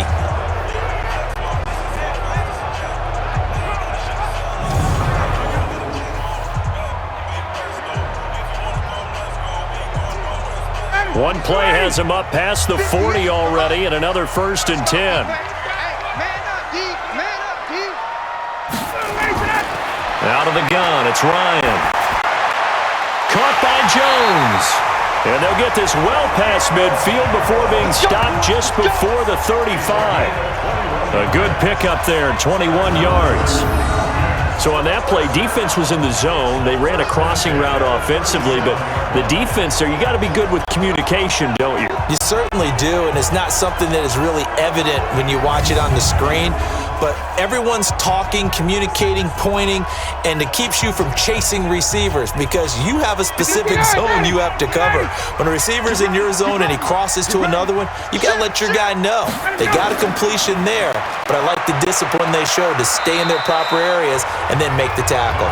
And he'll get 3 down at the 34-yard line. Well, with the fumble he had earlier, we know how key keeping the football is here. That fumble earlier probably at the forefront of his mind. Just hold on to this thing. It's also at the forefront of the mind of the guys who are trying to get the ball from him. And since they've seen him drop it on the ground before, they're doing everything possible to have him do it again. They need that turnover. Now, meanwhile, a pass that should have been intercepted, but it winds up falling incomplete. I think he's taking an awful chance with the football right there. You've got to lead, you've got to protect it, and he's taking chances putting it out there in a little bit of jeopardy. Especially in a spot like this, fourth quarter, as you said, trying to cling to that advantage. Yeah, that one probably should have been picked, huh? On 3rd down, Ryan gets it off to Freeman. And he's got this down almost to the 20 before he's dropped. And they're going to have another 1st down as he's going to be tackled at the Browns' 22-yard line. Big hook up there, forced to throw it on 3rd down. The connection's going to keep the drive alive and also keep the clock moving. Yeah, and from a defensive perspective, didn't get a sack, didn't knock the ball free, didn't break up the pass. The clock keeps running on you. You're in a dire situation now.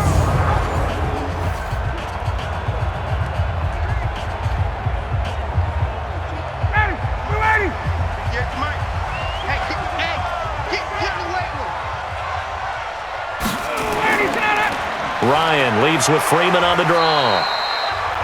Sheldon Richardson there to make the play. This has been an up and down, back and forth type of a game, hasn't it? Maybe this long drive will take a little bit of the wind out of their sails, kind of settle things down a little bit. Under 4 to go now as the clock runs and they come up on 2nd down. Here's Ryan to throw. That's complete to Smith. And he'll get him inside the 15 down to the 14-yard line. It'll be a gain of 6, and just like that, it's 3rd down. Makes it 3rd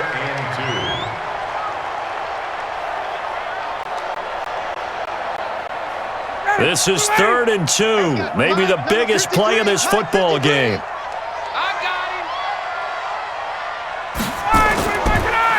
They'll try and run for it with Smith. And they're going to lose some on this play. Being knocked back to the 18. Losing 4 yards that time. And now it's 4th down.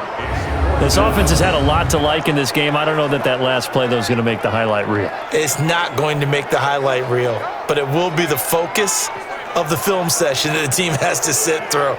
I've sat through those before. Never any fun. You're always excited about your good plays. And they actually fast forward through those. All right, that was good. All right, great. They get to the bad ones and really illuminate them. Not cool.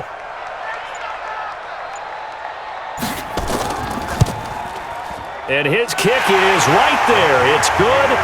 And the drive will wind up yielding 3. So the drive stalls out inside the 15-yard line, but they do get 3. And I've talked with enough players nowadays that when they have these types of kicks, that no one says to their guy, hey, that's just like making an extra point, piece of cake. because the extra point is not a piece of cake anymore. But kicking a field goal from that distance, just give him confidence and let him knock it through.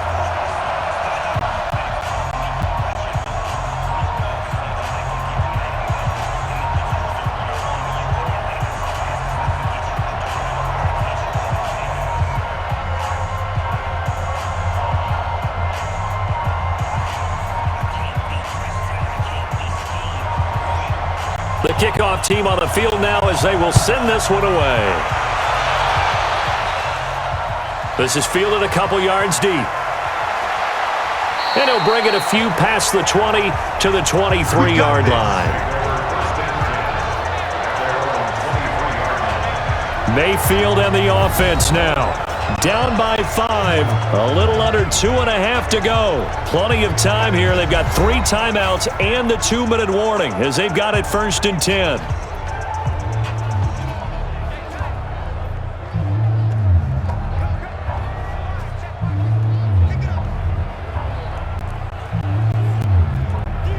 Mayfield going to lead the Browns up now 1st and 10 at their own 23. From the gun, Mayfield. He's got a man wide open. It's Landry. And he takes us beyond the 35 before going out of bounds. A good pickup there for the Browns, 15 yards. Working the sideline there. Good route, good catch. 1st down, and he gets out of bounds. Yeah, you have to like the play calling because you have to run some guys down the middle of the field to draw some of the defenders away. They can't just let them guard the sideline exclusively. That's how it's going to work. Sidelines and incompletions to use the clock. So a challenge is upon us. I tell you, close game, 4th quarter. This is a huge decision. Oh, no doubt about that, partner. A lot has to be riding on this call. And you know it is a tight one because it has to be indisputable visual evidence in order to change it. Now here's the big question. Do they actually have that evidence? We're about to find out.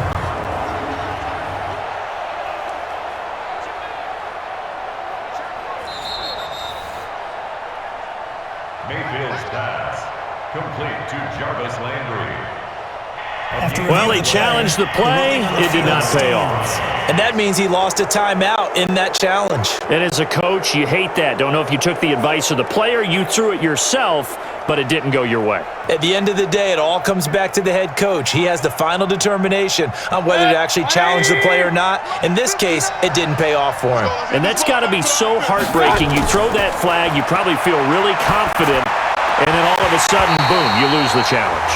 Yeah, when you take a look at it, you're throwing that flag because you believe you're going to be right. And when it comes back the other way, you have to regroup.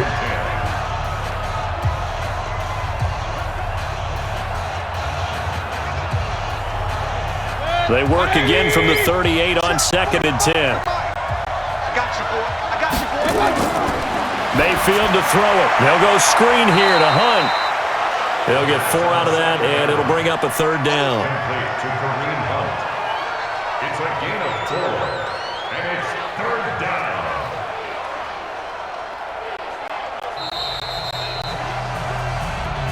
That's it, baby. 4th quarter, down to the final 2 minutes, and we've got a 1-score game.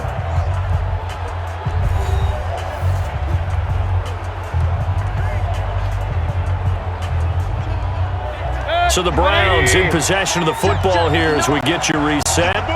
They face a critical 3rd down now, needing a score here in the late going. This one complete into the hands of Higgins. And he's got the 1st down yardage as he takes it down to the 49. And they just keep marching right along. 1st down on a pickup of 8 there. 1st down now, but that clock rolling. Mike, check, 59, 59. Let's go, Mayfield to throw. And he can't get a throw off. He's taken down. What a huge play at this point in the game. Jack Crawford in there to take him down, and the clock will roll.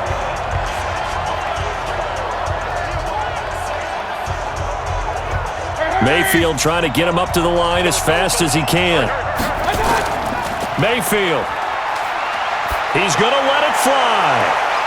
And that is going to be pulled in one-handed. Wow. A gain there of 30 big ones. What a game it's been for this duo. They remind me of a good comedy team. They know how to play off of each other so well. No matter how one riffs, the other's right there to pick them up, and they are shredding them in this ball game.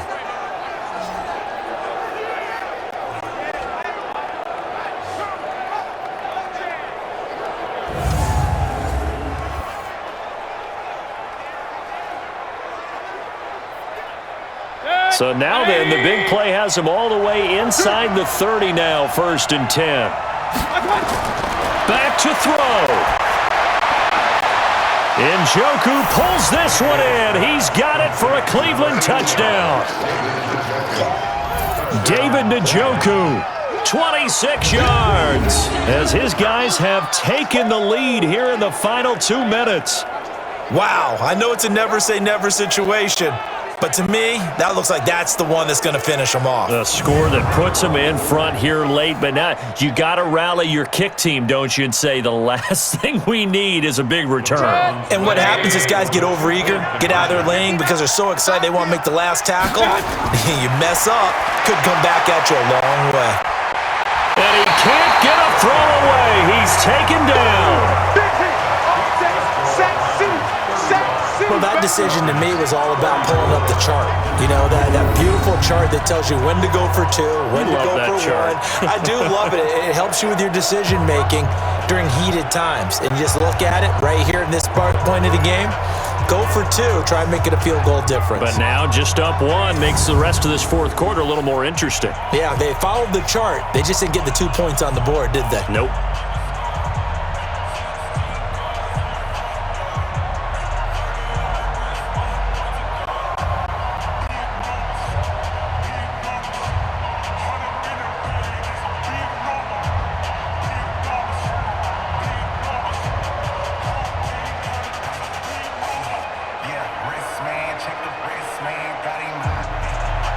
Following the touchdown, here's Seibert now to kick it off. This will be taken in at the 1. And he'll take this across the 25, couple extra yards up to the 27-yard line. Here comes the Atlanta offense now ready to take over here. They're only in need of a field goal, a decent amount of time on the clock, so tell me if I'm wrong. You don't have to be too panicked here. No, not at all. I agree with you. And this is where your preparation and your confidence comes into play. They've worked on these situations. Yeah, they practice this all the time, They practice it all the time. They know what they want to get done.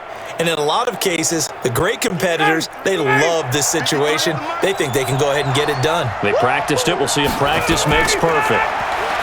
He's back to throw. He completes it to Jones. 7 yards, the pickup on the pitch and catch.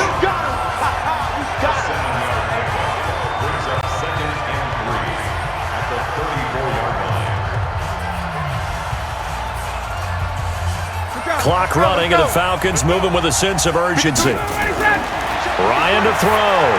Swings it out to the flat for Freeman. The Falcons going to use the second of their timeouts, as they'll stop him with a little over 30 ticks to go in the football game. First and 10 at the 38-yard line.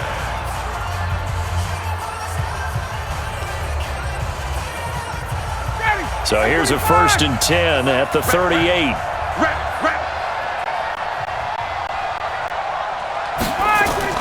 Here's Ryan.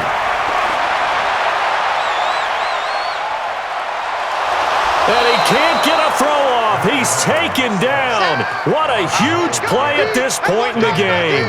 Myles Garrett in there to drop him as that clock continues to run.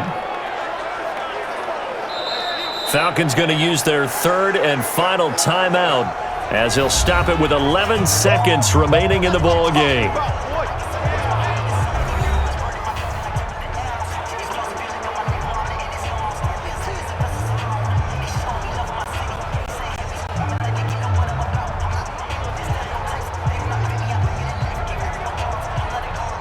So after the sack, here's 2nd and 14.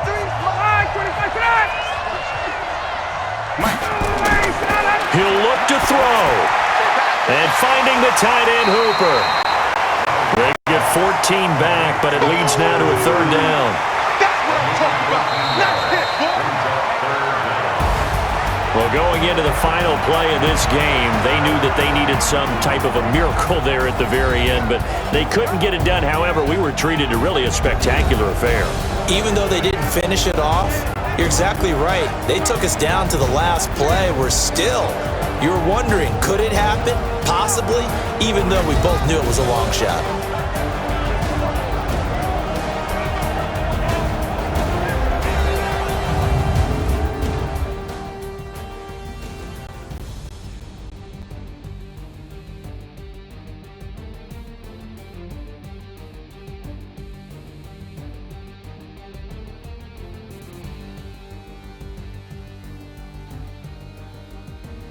That'll do it for us. For Charles Davis and all our hardworking crew, I'm Brandon Gaudin. You've been watching the NFL on EA Sports. For more, find us on Twitter at EA Madden NFL. Till next time, we say so long from Atlanta.